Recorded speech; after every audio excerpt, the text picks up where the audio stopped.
Episode की starting में हमें दिखाया जाता है जहां पर हमारा एमसी तांग सुशांत के ऊपर चढ़ जाता है और उससे क्या लगता है कि तुम्हें देखकर मुझे वाकई में बहुत ज्यादा अच्छा लगा, लेकिन इस तांग सुशांत को कुछ भी समझ में नहीं आ रहा होता कि आखिरकार यहाँ चल क्या रहा है। और वो इससे कहने लगता है हमारे एमसी से कि आखिरकार तुम कौन हो और कहाँ से आ गए हो, हमने तो एक दूसरे को जानते भी नहीं है और पहली मीटिंग में तुमने मुझे इंट्रोड्यूस भी नहीं किया। लेकिन बाकी के जो नूबड़े दोस्त होते हैं वो तो यही सोच रहे होते हैं कि हमारा एमसी उन सभी को जानता है, और जैसे ही वे तांग सुशांत का नाम सुनते हैं तो उन्हें काफी गुस्सा आ जाता है और कहने लगता है कि यही वो बंदा है जिसने हमारे बॉस की डिसरेस्पेक्ट की थी, आज हम इसे यहीं पर मार कर छोड़ेंगे। जब ये बात तांग सुशांत को पता चलती है तो वो काफी घबरा जाता है और मन में सोचते हुए क्या लगता है कि पता नहीं किसी कारणवश से जो इविल स्पिरिट्स हैं मुझे देखकर वाकई में बहुत ज्यादा गुस्से में लगने में लगी हुई है। अब हमारे पास कोई भी चारा नहीं बचा हुआ इनसे फाइट करने के अलावा, और वो अपने सभी के सभी साथियों को तैयार करते हैं। उनसे कहने लगता है कि मार्शल किंग के ऑर्डर्स पर हमारा जो टास्क दिया गया है हम उसे कंप्लीट कर रहेंगे, और चाहे कुछ भी हो जाए जितनी स्पिरिट्स इस सेक्लूडेड माउंटेन में रह गई हैं रहती है उन सभी को हमें एडिटेट करना होगा एक ही बार में। अब जबकि इतनी इविल स्पिरिट्स है वो हमारे पास खुद ही फाइट करने के लिए आ चुकी हैं,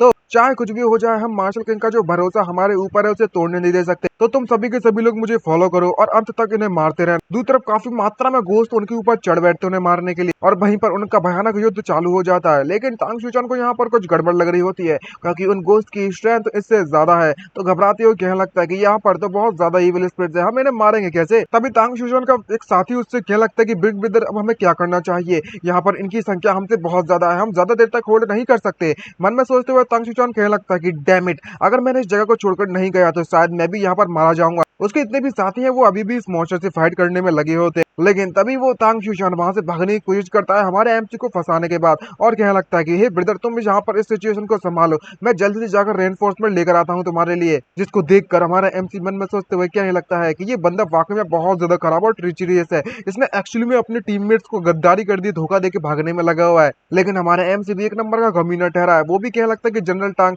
आपको चिंता करने की जरूरत नहीं है, मैं तुम्हारे साथ चलूंगा। और जैसे ही जनरल टांग वहां से भागने की कोशिश करता है तो हमारा जो एमसी उसको पैंट्स पकड़ लेता है, जिससे कि उसकी पैंट्स वहीं पर उतर जाती है और उसकी असली राज खुल जाता है, जिसको देखकर गोस्ट और उसके साथी और हमारा एमसी हंसते हैं और उससे क्या लगता है कि वाओ तुम्हें अभी भी इस तरह की पैंट्स पसंद है। जिसको देखकर उस तांग सुसन को काफी गुस्सा आ जाती है और वो हमारे एमसी को गालियां देने लगता है और कहने लगता है कि आखिरकार किसने कहा था कि मेरी पैंट्स को तुम नीचे उतार दो। जहां पर हमारा एमसी उससे कहने लगता है रोते रोते कि ये ब्रदर तांग ब्रदर आपको बिल्कुल भी गुस्सा करने की जरूरत नहीं है, क्या तुमने हमसे ये नहीं कहा था कि ये जो इविल स्पिरिट्स हैं वो हमारे लिए कुछ नहीं बल्कि में एक चींटी समान है, हम फूंक मारेंगे और इस सभी के सभी उड़ जाएंगे। भले ही वो इतने ज्यादा भयानक चेहरे वाले दिखने वाले मॉन्स्टर हम पर अटैक भी कर दे, लेकिन तुम सभी को मार कर ही मरोगे, चाहे कुछ भी हो जाए अपने साथियों को जरूर बचाओगे, तो आपको चिंता करने की जरूरत नहीं है। तो ना ही आपको अपनी अंडरवेयर के में चिंता करने की जरूरत है, जस्ट आप अटैक कर दो उन पर। और ये सारे के सारे बेइज्जती ये सारे के सारे इविल स्पिरिट सुनती है तो उन्हें काफी गुस्सा आ जाती है और क्या लगता है कि तांग सुशान तू कमीने कहीं की तू हमारी इतनी बेइज्जती करता है, हम लोग तेरे टुकड़े टुकड़े करके कुत्तों को खिला देंगे। ये बात सुनकर वो काफी घबरा जाता है और उनसे क्या लगता है कि ये मैं नहीं था, मैंने ऐसा कुछ भी नहीं किया है ब्रो। और हमारा एमसी का प्लान सक्सेसफुल हो जाता है और उसे काफी ज्यादा रेज पॉइंट्स भी मिल जाते हैं और वहां से भागने लगता है। और मन में सोचते हुए क्या लगता है कि तांग ब्रदर के जो रेज पॉइंट्स है वो इतने बुरे भी नहीं थे, ये वाकई में मेरे लिए किसी ह्यूमन शेप्ड नानफू बैटरी की तरह है, एक जो सेल है वो कम से कम 6 सेल के बराबर है। अब जबकि इनसे निपटा जा सकता है तो अब समय आ चुका है कि मैं इन इविल स्पिरिट्स के बॉस से जाकर मिलूं, देखते हैं कि वहां पर क्या सिचुएशन हो रखी है। जो रैत है उन गोश्त का, लो मैं आ चुका हूँ तुमसे निपटने के लिए। जब वो वहां पर पहुंचने वाला होता है तो दूसरी तरफ हमें हमारे एमसी के ब्रदर को दिखाया जाता है जो कि वहां पर उस रैत से फाइट करने में लगा होता है इन बॉस से, लेकिन अचानक से हमारे एमसी के ब्रदर की पावर ज्यादा होने के कारण वो उसके अटैक को नहीं रोक पाता वो गोश्त, और इसकी शील्ड वहीं पर टूट जाती है हमारे एमसी के ब्रदर के अटैक से, जिसके कारण उसे बहुत ज्यादा गुस्सा आने लगती है। तो वो अपनी सारी की सारी एनर्जी को एक जगह पर इकट्ठा कर उससे कह लगता है कि मानना पड़ेगा तुम्हारे पास थोड़ी भी बहुत स्किल तो जरूर मौजूद है बच्चे, लेकिन मेरा जो नेक्स्ट मूव है वो काफी सीरियस होने वाला है, चाहे कुछ भी हो जाए मैं ऐसा अटैक करने वाला हूँ जिसे तुम कभी नहीं भूल पाओगे। लेकिन जैसे ही वो अटैक करने के लिए एनर्जी इकट्ठे करने वाला होता है तभी एक एप्पल उड़ती हुई उसके सर पर आकर पड़ता है और कोई इससे कहने में लगा होता है कि मैंने तुमसे कहा ना कि बिना मतलब के चिल्लाना बंद कर। ये देखने के बाद उसे काफी गुस्सा आ जाती है और उससे क्या लगता है कि बास्टर्ड कहेंगे तेरी हिम्मत कैसी मेरे साथ ऐसा करने की, और ऐसा करने वाला हमारा एमसी होता है। और उससे क्या लगता है कि तुम तो वाकई में बहुत ज्यादा अगली हो, लेकिन इतना अगली होने के बाद भी तुम इतनी ज्यादा भयानक आवाज निकालने में लगी हुई हो और घुर्राने में लगे हो, तुम्हें वाकई में ऐसा लगता है कि तुम्हारे पास कुछ है सेल्फ अवेयरनेस जैसी नाम की चीज, एक नम के नल्ले हो नल्ले। जिसके कारण इस स्पेक्टर के काफी ज्यादा पॉइंट्स हमारे एमसी को मिलने लगते हैं और स्पेक्टर को काफी गुस्सा भी आ जाती है उसकी इतने ज्यादा टोटेशन सुनने के बाद, और उससे क्या लगता है कि तुम स्टिंकी लिटिल गोस्ट कहीं की तेरी हिम्मत कैसी हो, तुझे लगता है कि तू अर्थ रियल में घुस चुका है तो तू यहाँ पर मुझे इस तरीके से गुस्सा दिलाएगा और मुझे तोड़ दूंगा, जरा देख तो मैं तेरे कैसे कैसे टुकड़े टुकड़े करता हूँ। जब ये बात हमारे एमसी के ब्रदर को पता चलती है तो वो काफी घबरा जाता है क्योंकि वो जो गोस्ट है हमारे एमसी पर अटैक कर देता है उसके टुकड़े टुकड़े करने के लिए। उसका ब्रदर काफी शॉक होते चिल्लाते, उसे क्या लगता है कि लिटिल ब्रदर तुम रास्ते से हट जाओ, और अपने भाई को बचाने के लिए वो उसके सामने आ जाता है, तो उसका अटैक सीधा जाकर हमारे एमसी के बिग ब्रदर पर लग जाता है, जिसको देखकर एमसी काफी शॉक हो जाता है और कहने लगता है कि हे ब्रदर, क्या तुम ठीक हो? लेकिन उसकी हालत देखने में कुछ ठीक नहीं लग रही होती, उसके मुंह से खून निकलने में लगा हुआ और वहीं पर वो तुरंत होकर बेहोश होकर वहीं पर गिरने लगता है, जिसको देखने के बाद बेहोश होते होते वो कहने लगता है कि काफी अच्छा हुआ कि तुम्हें यहाँ पर कुछ भी नहीं हुआ है। अब जब एमसी अपने ब्रदर की ऐसी हालत देखता है तो उसके अंदर से गुस्सा फूटकर बाहर निकलने लगती है और कहने लगता है कि तू बास्टर्ड कहीं के, तेरी हिम्मत कैसे हुई मेरे फैमिली मेंबर को चोट पहुंचाने की। और उसकी एनर्जी लेवल धीरे धीरे करके बढ़ने लगती है, जिसको देखकर वो गोश्त भी काफी डर जाता है और कहने लगता है कि इसीलिए स्पिरिचुअल एनर्जी की जो फ्लक्चुएशन है इस बच्चे की वो काफी ज्यादा अजीब और स्ट्रेंज है। जहां पर वो अपनी पावर को इकट्ठा करने के बाद उससे क्या लगता है कि अब तुझे मुझे मुझे मेरे रैत के, यानी कि मेरा गुस्से का सामना करना पड़ेगा, तुच्छ से गोश्त कहीं के, इस सेक्युलेटेड माउंटेन के गोश्त किंग, आज मैं तुझे यहीं पर मारने वाला और अब तू मेरे सबसे पावरफुल अटैक का सामना करेगा और बच के दिखा सकता है तो बच के दिखा। और तभी हमारा एमसी उस गोश्त किंग का पीछे से बहुत ज्यादा वार करता है और वो एक के बाद बैक टू बैक अटैक करने लगता है और रुकता भी नहीं है जब तक उसकी बैंड नहीं बच जाती पूरी तरीके से, जिसके कारण उसे काफी ज्यादा पावर महसूस होने में लगी हुई है और वो गोश्त किंग भी उसका मुकाबला नहीं कर पा रहा होता और उसके चेहरे की हालत बहुत ज्यादा खराब हो जाती है मार खाते खाते। जब हमारे एमसी का ब्रदर अपने ब्रदर को इतना ज्यादा पावरफुल होते हुए देखता है तो वो काफी सरप्राइज से भर जाता है और मन में सोचते हुए क्या लगता है कि जियांग भाई एक्चुअली में ब्रेक थ्रू कर चुका है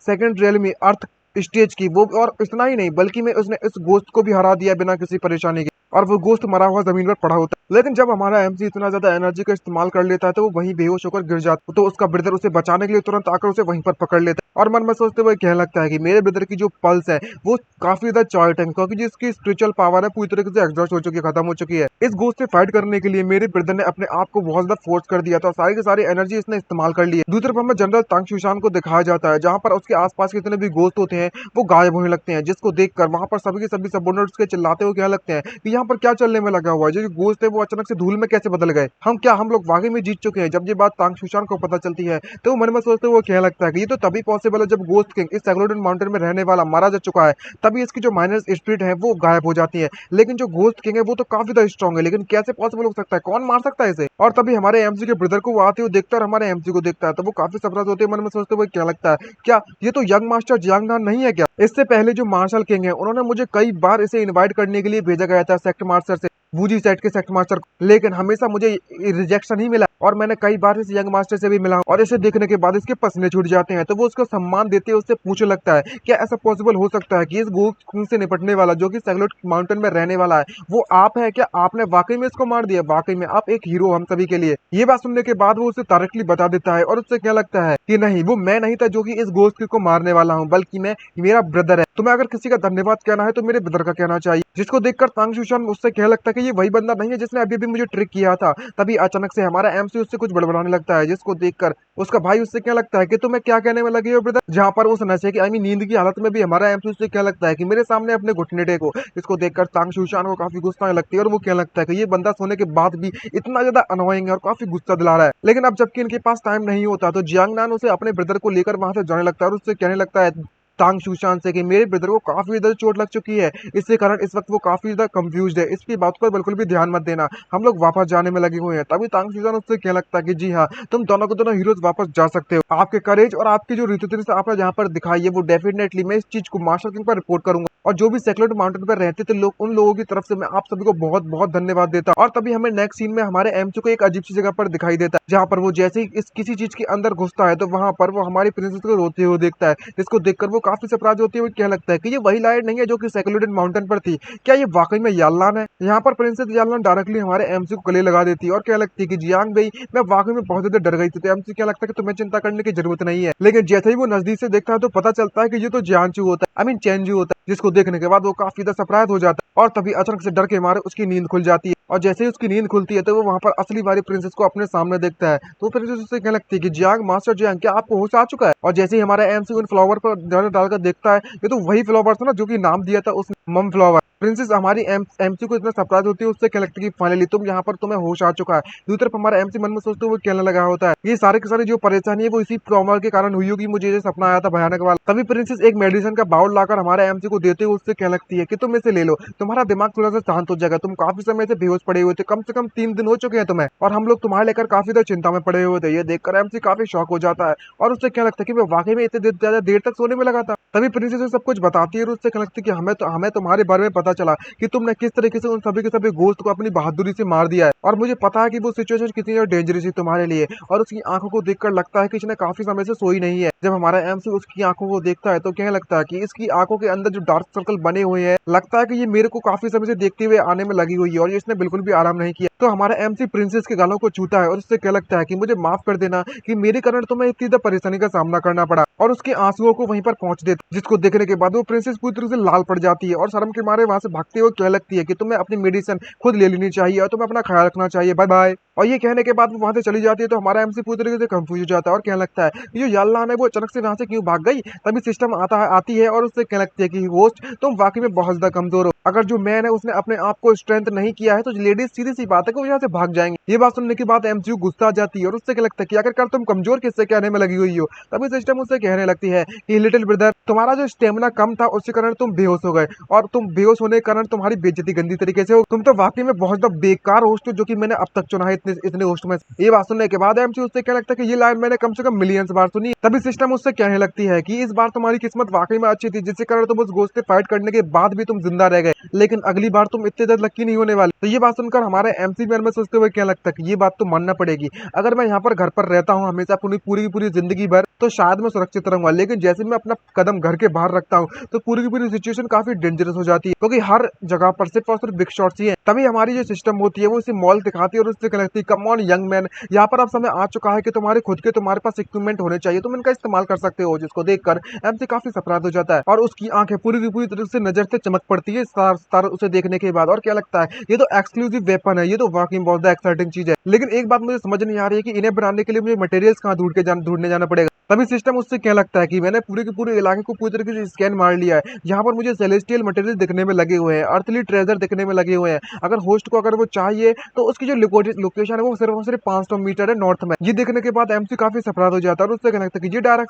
डायरेक्शन ट्रेजर वॉल्ट की तरफ जाता है। तभी हमें ट्रेजर वॉल्ट का सीन दिखाया जाता है, जहाँ पर उसे देखने के बाद एमसी कहने लगता है कि ओ माय गॉड, कि इतने ज्यादा दिन के समय भी यहाँ पर इतने ज्यादा बॉडीगार्ड्स क्यों लगे हुए हैं, क्या इन्हें खाने पीने की जरूरत नहीं पड़ती है। तभी होस्ट सिस्टम उससे कहने लगता है कि होस्ट तुम्हें भी तो खाने की जरूरत पड़ती है ना, तुमने भी तो अभी इतनी देर तक कुछ भी नहीं खाया है, लेकिन तुम किसी गोश्त की तरह यहाँ पर चीजें चुराने के लिए आ चुके। ये बात सुनकर हमारा एमसी उस सिस्टम के गले को खींच देता है और उससे कहने लगता है कि मैं चुराने में लगा हूँ, कल्टीवेटर्स कभी भी चीजों को चुराते नहीं है, और इस चीज को वाकई में चोरी करना कहते हैं क्या कल्टीवेटर्स के लिए। तभी सिस्टम उससे कहने लगता है कि प्लीज जाने दो यार, इतना मत खींचो मुझे। तभी हमारा एमसी सिस्टम से क्या लगता है कि इस मूवमेंट पर सिर्फ और सिर्फ एक ही चीज बची हुई जो मैं कर सकता हूँ, उसका इस्तेमाल करना पड़ेगा। उसका नाम है 36 स्ट्रेटजेम, मेरे पास सिर्फ वही बचे हैं, अंदर जाओ चुपके से, मेरा बेस्ट प्लान है ये बात सुनकर सिस्टम उससे क्या लगता है कि होस्ट क्या तुम वाकई में गिव अप करना चाहते हो अभी के लिए। लेकिन तभी हमारा एमसी एक पेड़ के ऊपर चढ़ जाता है तो सिस्टम उससे क्या लगता है कि अच्छा तो तुम्हारे कहने का मतलब ये था कि तुम किस तरीके से छुप कर जाना चाहते थे। तभी एमसी उससे क्या लगता है कि ये बस और कुछ नहीं डिटर लेना है, तुम्हें ज्यादा दिमाग लगाने की जरूरत नहीं है। तभी हमारा एमसी चुप कर ऊपर से उस ट्रेजरी वॉल्ट के कमरे के ऊपर चला जाता है और ये सिक्योरिटी गार्ड को पता भी नहीं चलता। और जैसे ही हमारा एमसी अंदर आ जाता है तो सिस्टम उसे काफी ज्यादा नोटिफिकेशन देने लगता है कि और कहने लगता है कि यहाँ पर मटेरियल डिटेक्ट किया गया है, मिलीनियम प्रोफाइंड आयरन को डिटेक्ट किया गया है, ट्रांसडेंट डायमंड को डिटेक्ट किया गया है, आर्टिक आर्टिक आइस क्रिस्टल को डिटेक्ट किया गया। ये बात देखने के बाद एमसी काफी शौक से भर जाता है और कहने लगता है कि ओ माय गॉड, यहाँ पर इतनी एक्सट्रीम चीजें पड़ी हुई है मेरे लिए, अब जरा तुम मुझे देखो तो मैं किस तरीके से यहाँ पर चीजों को साइलेंटली चुराने वाला हूँ, ये सभी के सभी लोगों को पूरी तरीके से अमेज कर देगी। तभी अचानक से हमारे एमसी की आंखें चमकने लगती है किसी चीज को देख, और पता चलता है कि उसके सामने एक अजीब तरीके की स्वॉर्ड आ चुकी है जो कि बहुत चमक रही है, और हमारा एमसी बिना कुछ सोच समझे उस स्वॉर्ड को पकड़ लेता है और कहने लगता है कि वाह, मानना पड़ेगा कि ये स्वॉर्ड है वो वाकई में बहुत ही ज्यादा अमेजिंग और प्रोफाउंड दिखने में लगी हुई है। ये वाकई में मुझे जानने के जियांग बेई के लिए बढ़ती है। इसको छूने के बाद अचानक से वहां पर कुछ होने लगता है तो सिस्टम हमारे एमसी को वार्निंग देने लगता है और क्या लगता है कि होस्ट तुम्हें जल्द से जल्द यहाँ पर जाना होगा जगह को छोड़कर। जो पावर है इस स्वॉर्ड के अंदर वो काफी ज्यादा स्ट्रॉन्ग है, अगर तुमने यहाँ पर ऐसे अनलीस्ट कर दिया तो शायद ऐसा हो सकता है कि पूरे जो ट्रेजरी वॉल्ट है वो कोलैप्स हो जाएगा। ये बात सुनने के बाद काफी शॉक हो जाता है, लेकिन हमारा एमसी अपनी पावर पर कंट्रोल नहीं कर पाता और वहीं पर एक जोरदार धमाका होता है। इसको देखकर सिक्योरिटी गार्ड उसके पास आते हैं और कहने लगते हैं कि यहाँ पर क्या चलने में लगा हुआ है, और वो पूरी तरीके से कंफ्यूज होते हैं और सामने आते हैं देख तो पता चलता है कि ये तो उनका यंग मास्टर जियांग वेई है जिसके हाथों में एक स्वॉर्ड है, और चिल्लाते हुए क्या लगता है कि हमें जल्द से जल्द रिपोर्ट कर क्विकली बताना होगा, रिपोर्ट करना होगा इसके बारे में सीनियर ब्रदर जियांग नान और सभी के सभी एल्डर्स को कि आखिरकार इन्होंने क्या कांड कर दिया। तभी एमसी खांसते खांसते बाहर आता है और उससे वर्ड के बारे में पूछते हुए उससे क्या लगता है कि आखिरकार ये किस तरीके की चीज है, ये इसकी जो डिस्ट्रक्टिव पावर है वो वाकई में बहुत ज्यादा स्ट्रॉन्ग है, इसने पूरी की पूरी बिल्डिंग को तबाह कर दी। तभी ये सिस्टम एमसी से कहने लगती है कि तुम्हें इस स्वॉर्ड को एक नाम देना होगा ताकि तुम्हारी जो रिकॉग्निशन प्रोसेस है वो पूरी तरीके से कंप्लीट हो जाए। ये बात सुनने के बाद एमसी काफी खुश हो जाता है और उससे कहने लगता है कि हाँ तुमने बिल्कुल सही कहा, मैंने अभी तक किसी को भी कोई भी नाम नहीं दिया है मेरे बिग ट्रेजर को। और तभी भी अपने दिमाग के घोड़े दौड़ाता है और मन में सोचते हुए कहने लगता है कि मैं बहुत ज्यादा कूल हूँ और बहुत ज्यादा अलूप पर्सन हूँ, मैं जियांग भी हूँ, तो मेरी स्वॉर्ड का नाम भी कुछ बहुत ज्यादा एक्सक्लूसिव डोमिनेंस होना चाहिए जो कि सबके एकदम दबदबा जमाए। और सिस्टम इसको देखकर पूरा कंफ्यूज हो रहा होता है। तभी हमारा एमसी उससे क्या लगता है कि आज से और अभी से मेरे इस स्वॉर्ड का नाम ब्रिटिश साउ साउ होने वाला है। इसको देखकर सिस्टम पूरी तरीके से सरप्राइज हो जाता है और उससे क्या लगता है कि तुम वो कुछ ज्यादा ही फ्लर्टी हो, जिसके कारण हमारी स्वॉर्ड को भी गुस्सा आने लगती है और वो उसे रीच पॉइंट प्रोवाइड करवा देती है। तभी हमारा एमसी उस स्वॉर्ड को अपने कंट्रोल में करने के बाद उड़ने की कोशिश करते हुए उससे क्या लगता है ये स्वॉर्ड है वो उसका वाकई में इसके पास खुद का टेम्पर है, चलो देखने दो कि आखिरकार इसकी जो पावर है वो कितनी ज्यादा है। चलो सबसे पहले तो मैं स्वॉर्ड कंट्रोल से स्टार्ट करता हूँ। तभी एक एल्डर आता है, आई मीन हमारे एमसी के ब्रदर आता है और उससे क्या लगता है कि जियांग भाई क्या तुम ठीक हो। और जियांग नान के साथ साथ उसका मास्टर भी आता है और किसी बंदा कोई और नहीं बल्कि मैं इस बंदे का नाम जू जिंगजू है जो कि सेकंड एल्डर है वूजी सेट का। जब हमारा एमसी उससे पूछता है कि तुम कैसे हो तो हमारा एमसी उससे क्या लगता है, आई मीन एमसी का ब्रदर उससे पूछता है तो एमसी उससे क्या लगता है कि मैं तो बिल्कुल ठीक हूँ,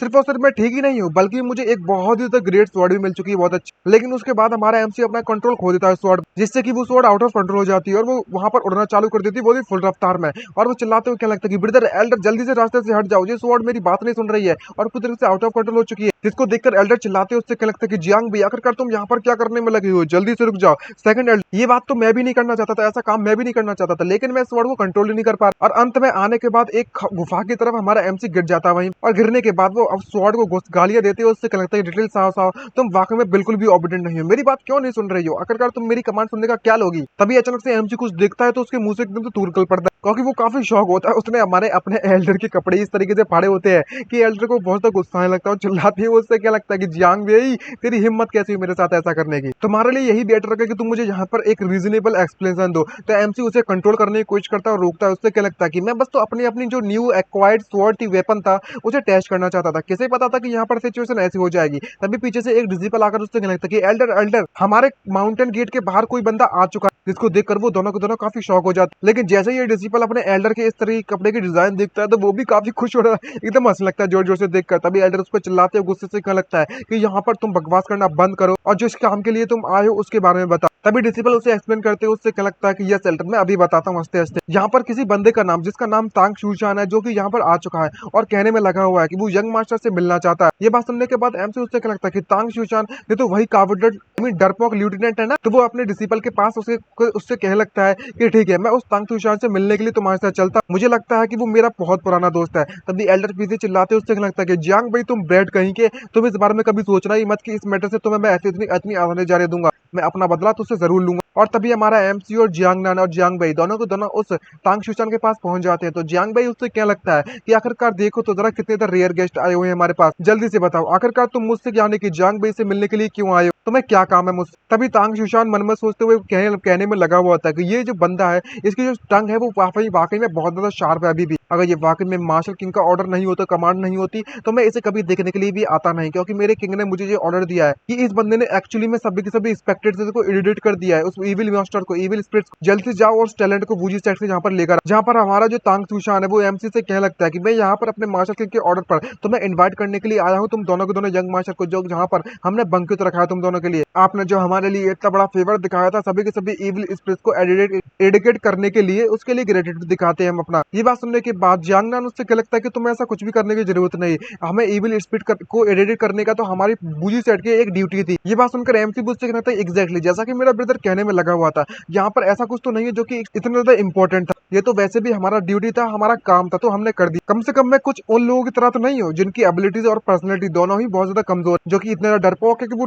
पावरफुल से डरता है और कमजोर को डराता है, जो कि माउंटेन बंदिश के साथ मिलकर काम करने में लगा हुआ था। ये बात सुनने के बाद उसको काफी गुस्सा लगती है। तो हमारा एमसी का ब्रदर जियांग नान उससे क्या लगता है कि तुम्हारा जो सो कॉल्ड जनरस गिफ्ट है ना जनरल तांग, आप उसे वापस ले जा सकते हो। तभी पीछे से कोई आता है, उससे लगता है कि जरा एक मिनट, और यहाँ पर हमें पता चलता है कि ये तो हमारी प्रिंसेस है जो कि लॉन्डो के कपड़े पहनकर वहां पर आ चुकी होती है। और उससे क्या लगता है कि सीनियर ब्रदर जी, मुझे लगता है कि आपको मास्टर किंग की रेजिडेंस पर यानी कि उनके घर पर जाना चाहिए। और हमारा एमसी एक ही नजर में उसे पहचान लेता है और उससे क्या लगता है कि यार आखिरकार ये मेल डिसिपल के कपड़े पहनकर यहाँ पर क्यों आई है। और उससे पूछने लगता है कि आखिरकार यहाँ पर क्या चलने में लगा हुआ है। तो हमारी प्रिंसेस उससे क्या लगता है कि मैंने सुना है कि जो मिस यालनान है वो मार्शल किंग के रेजिडेंस पे एक बंदा आया हुआ है जो कि उससे शादी करना चाहता है। उस बंदे का नाम दियाओ माओ है। तो जूनियर ब्रदर, मैं चाहती हूँ और जाने की मैं और तुम दोनों के दोनों हमें वर्ल्ड को देखने के लिए जाना चाहिए, घूमने के लिए। जब ये बात हमारा एमसी सुनता है तो वो थोड़ा सोचता है और मन में सोचते हुए क्या लगता है कि मुझे अभी भी याद आया जो यालनान है वो रॉयल फैमिली से, रॉयल रेजिडेंस से किसी कारणवश से भाग गई थी, क्योंकि वो इस मैरिज अलायंस से बिल्कुल भी सेटिस्फाई नहीं थी, डिससेटिस्फाई थी पूरी तरीके से। लेकिन अब समय पर ये खुद अपनी इच्छा अनुसार वापस जाना चाहती है, तो मुझे लगता है कि मुझे इसे वापस ले जाना चाहिए।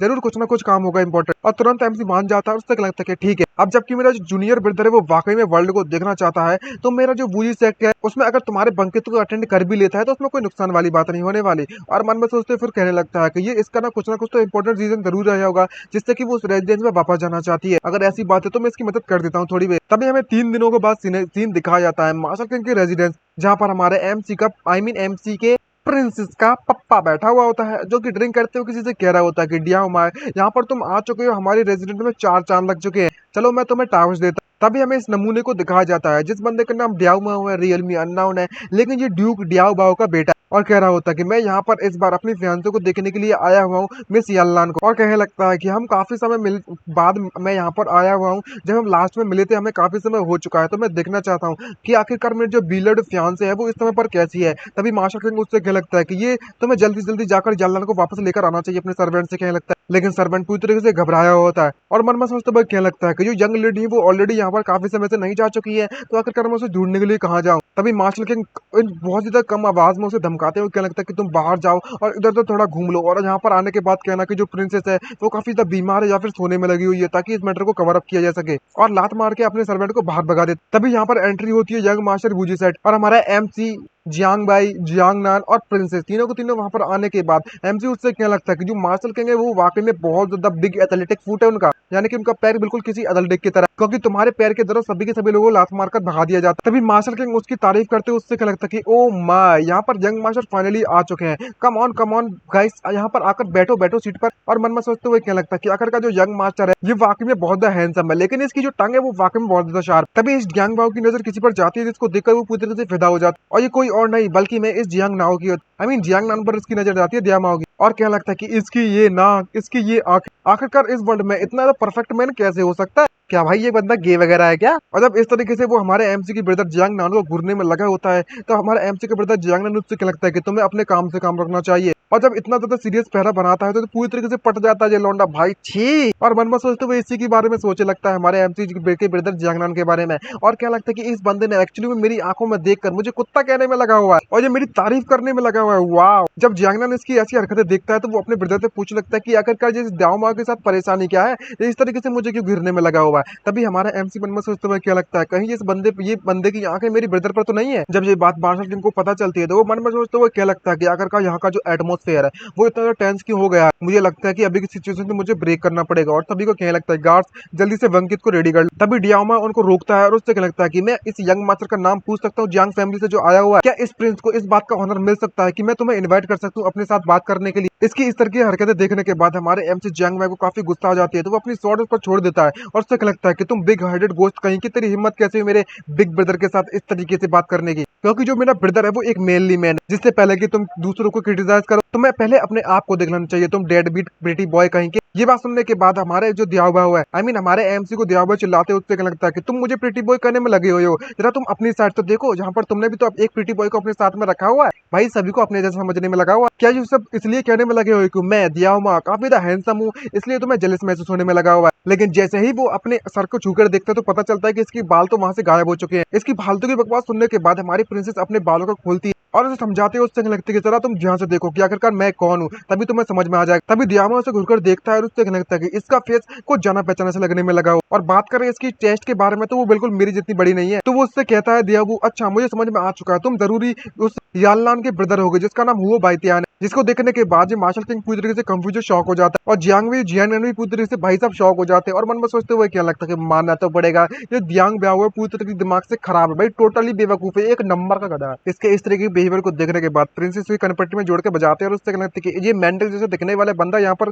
अजीब तरीके का बंदा क्या करने में लगा हुआ है। तभी मार्शल किंग उससे क्या लगता है कि याल्लान तुम फाइनली वापस आ चुकी तभी प्रिंसेस उससे कहने लगती है फादर तुम्हारी जो डॉटर है वो यहाँ पर तुम्हारी जो मैन तुमने जो मैरिज सेट की थी दियाओ माँ के खिलाफ उसके एनरोल करने के लिए ये खत्म करने के लिए यानी कि मैरिज कॉन्ट्रैक्ट कैंसिल करने के लिए। ये बात सुनने के बाद मार्शल किंग काफी शॉक हो जाता है और उससे क्या लगता है क्या क्या शादी वगैरह तुम्हारे लिए कोई मजाक है, मैं वाकई में बिल्कुल भी तुम्हारे इस एड को रेकलेसली नहीं लेने वाला और ऐसी हरकतें करना बंद कर दो। तभी प्रिंसेस उससे क्या लगती है कि मैं इस तरीके से रेकलेसली एक्ट नहीं करने में लगी हुई हूँ। मैंने इस समय के दौरान जब मैं यहाँ से चली गई थी खूब सोच समझने के बाद इतना समय बिताने के बाद जियांगवी के साथ और बाकियों के साथ मैंने ये डिसाइड कर लिया है और मुझे ये रियलाइज हो चुका है कि मुझे अपनी किस्मत खुद अपने हाथों से कंट्रोल करनी है। ये बात सुनने के बाद मार्शल किंग को गुस्सा लगता है तो मन में सोचते हुए क्या लगता है कि अब मुझे समझ में आया कि हम लोग इतने समय से यालान को क्यों नहीं ढूंढ पा रहे थे। अब समझ में आया कि आखिरकार मेरी यालान को वूली शक्ति वाले लोग शेल्टर देने में लगे हुए थे और चिल्लाते उससे क्या लगता है कि यालान आखिरकार तुम इस तरीके से थॉट्स तुम्हारे दिमाग में आ भी कैसे सकते हैं, ये इस बॉय की गलती होगी जियांग बे की, ये प्ले बॉय कहीं का आखिरकार तेरी हिम्मत कैसी मेरी यालान को करप्ट करने की। तभी हमारा एमसी आगे आता है उससे क्या लगता है कि अब समझ में आया कि जो प्रिंसेस है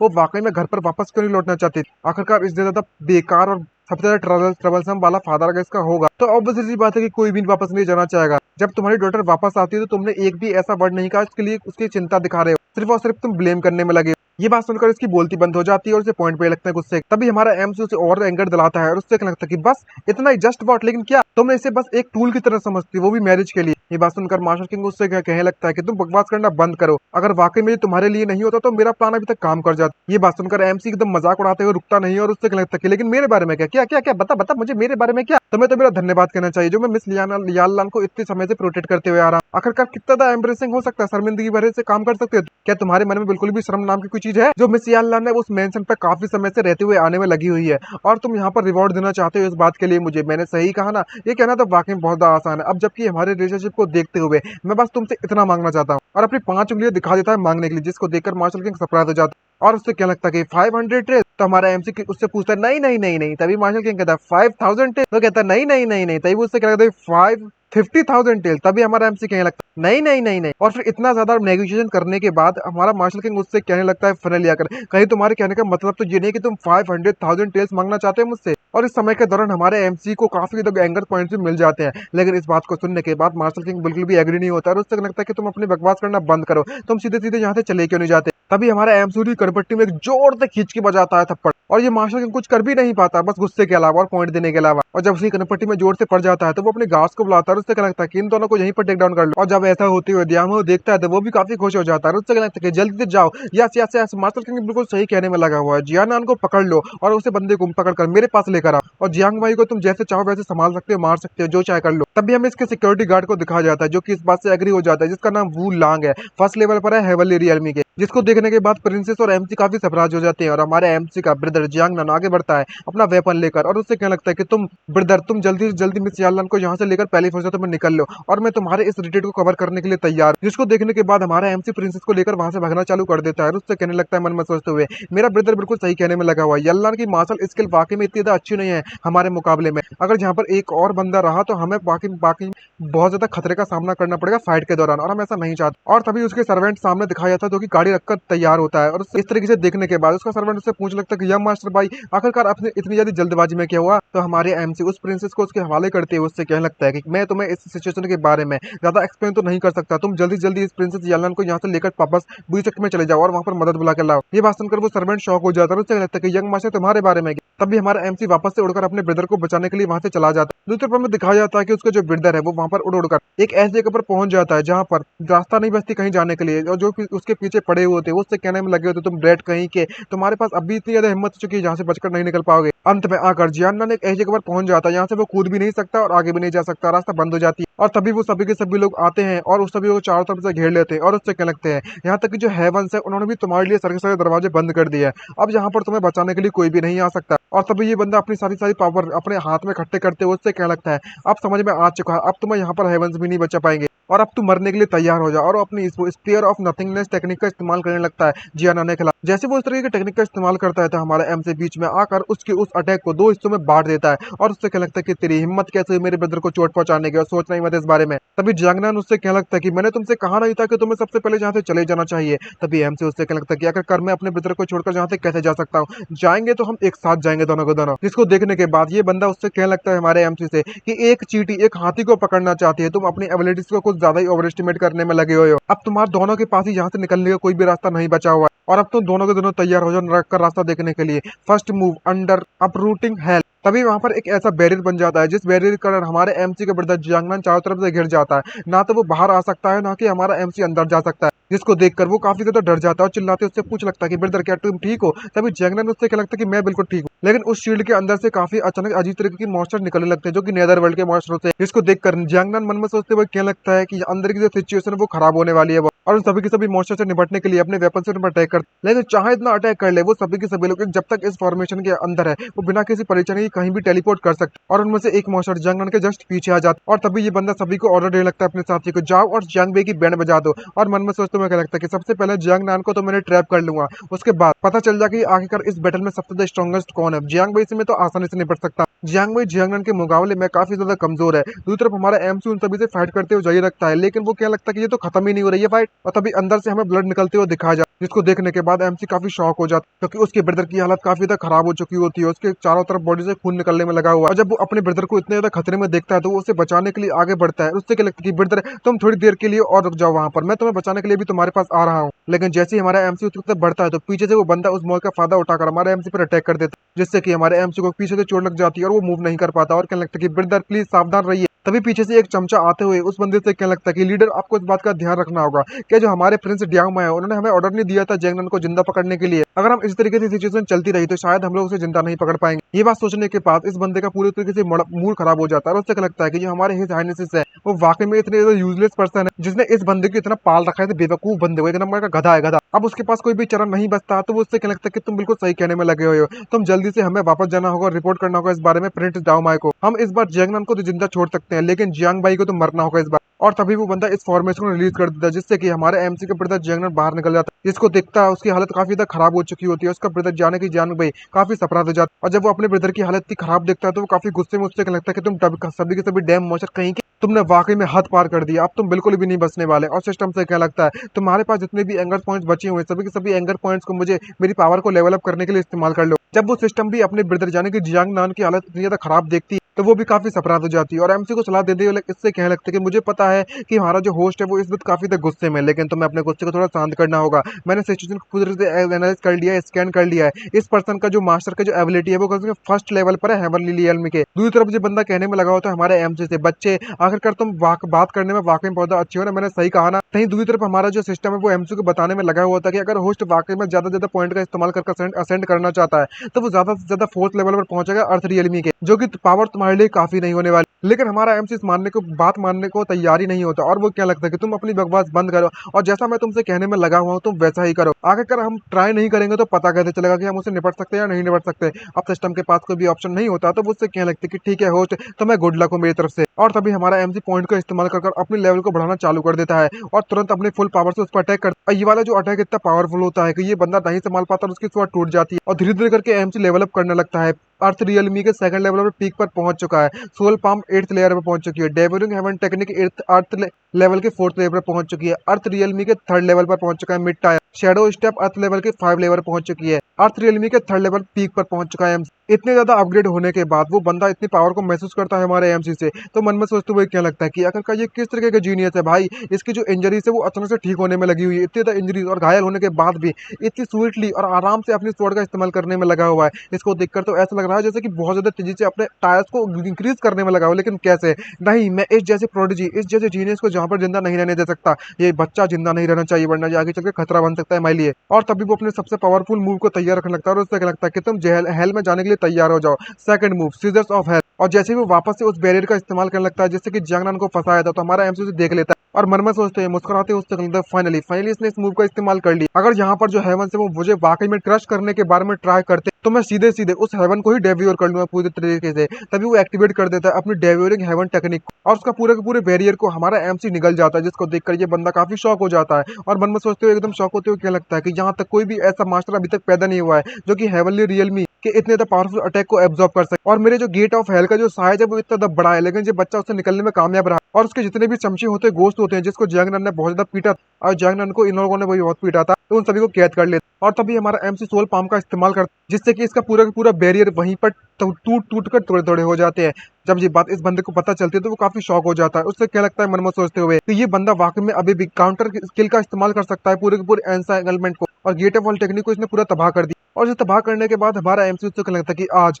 मैं तुम सभी को यहाँ पर बिल्कुल भी जिंदा नहीं छोड़ने वाला। तुम सभी के सभी लोग तो कचड़े हो कचड़े मेरे सामने। अब तुम इस यंग मास्टर की असली पावर देखो। अब मैं तुम्हें बताता हूँ कि आखिर तुम किस तरीके के नॉनसेंस करने में लगे हुए थे। क्या ही गेट ऑफ हेल है, जो तुम अटैक ने मुझ पर तुमने किया था उसका 100 गुना तुम्हें मैं दिखाने वाला हूँ। और तभी हमारा एमसी अपनी पाम टेक्निक का इस्तेमाल करता है सबसे बड़ी, लेकिन इस तरह पावरफुल अटैक करने के कारण हमारे एमसी की जो बर्डन्स होती है वो सभी की सभी बस्ट हो जाती है और उसके पूरी की पूरी शरीर से खून बहना चालू हो जाता है। जब हमारा एमसी बेहोश होकर नीचे गिरने लगता है तो वो क्या लगता है कि भले ही मैंने इस तरीके से अपनी पूरी की पूरी मर्डन्स को बस्ट कर लिया, लेकिन मैं हारा नहीं हूँ। अगर मैं इस तरीके से मर भी जाऊं तो मुझे वाकई में इस बात का कोई भी दुख नहीं है। और बेहोश होकर जब हमारा एमसी गिरने में लगा हुआ था तभी उसका बटलर उसके पास आकर उससे कहने लगता है कि यंग मास्टर भाई क्या आप ठीक हो? और उसकी हालत बहुत ज्यादा खराब हो चुकी होती और बटलर माफी मांगते हुए उससे कहने में लगा होता है कि यंग मास्टर मुझे माफ कर देना कि मैं काफी ज्यादा लेट हो गया। तभी यंग मास्टर उससे कहने लगता है कि कोई बात नहीं, तुम्हें जल्द से जल्द वापस जाना होगा और टेल को बताना होगा, आई मीन डैड को इसके बारे में बताना होगा कि तुम्हारी जो वेजेस है, तुम्हारी जो तनख्वाह है उसे डिडक्ट कर लें। ये बात सुनकर वो काफी सरप्राइज हो जाता है। और तभी सीन शिफ्ट होता है 3 दिन बाद वूजी सेक्टर। यहाँ पर वो फिजिशियन से इसका डेड पूछने में लगा हुआ होता है कि आखिरकार जो मेरा है बेटा है वो क्या करने में लगा हुआ है। तभी उसका फिजिशियन यानी कि डॉक्टर उससे लगता है कि मैं रिपोर्ट करना चाहता हूँ सेक्टर मास्टर को, जो यंग मास्टर की तो बिल्कुल ठीक है, उन्हें कुछ नहीं हुआ है, लेकिन अभी तक तो यंग मास्टर को शायद होश आ जाना चाहिए था। ये बात सुनने के बाद उसका डेड रोते हुए उससे लगता है कोई बात नहीं, कोई बात नहीं, जब तक मेरा जो बेटा है उसे होश आ जाता है तब तक मुझे कोई बात नहीं है। लेकिन हमारे बेटे को यहाँ पर होश आ चुका होता है, आई मीन हमारे एमसी को। तभी जो डॉक्टर है वो हमारे एमसी के डड्डा को उससे कह रहा होता है कि मैं ये जानता हूँ कि यंग मास्टर को होश तो आ जाएगा, जो ठीक रहेंगे, लेकिन यंग मास्टर की जो जितनी भी मर्डन्स है वो कंप्लीटली सेवर्ड हो चुके हैं, टूट चुके हैं, खराब हो चुके हैं, ब्लास्ट हो चुकी हैं। तो यंग मास्टर शायद कभी भी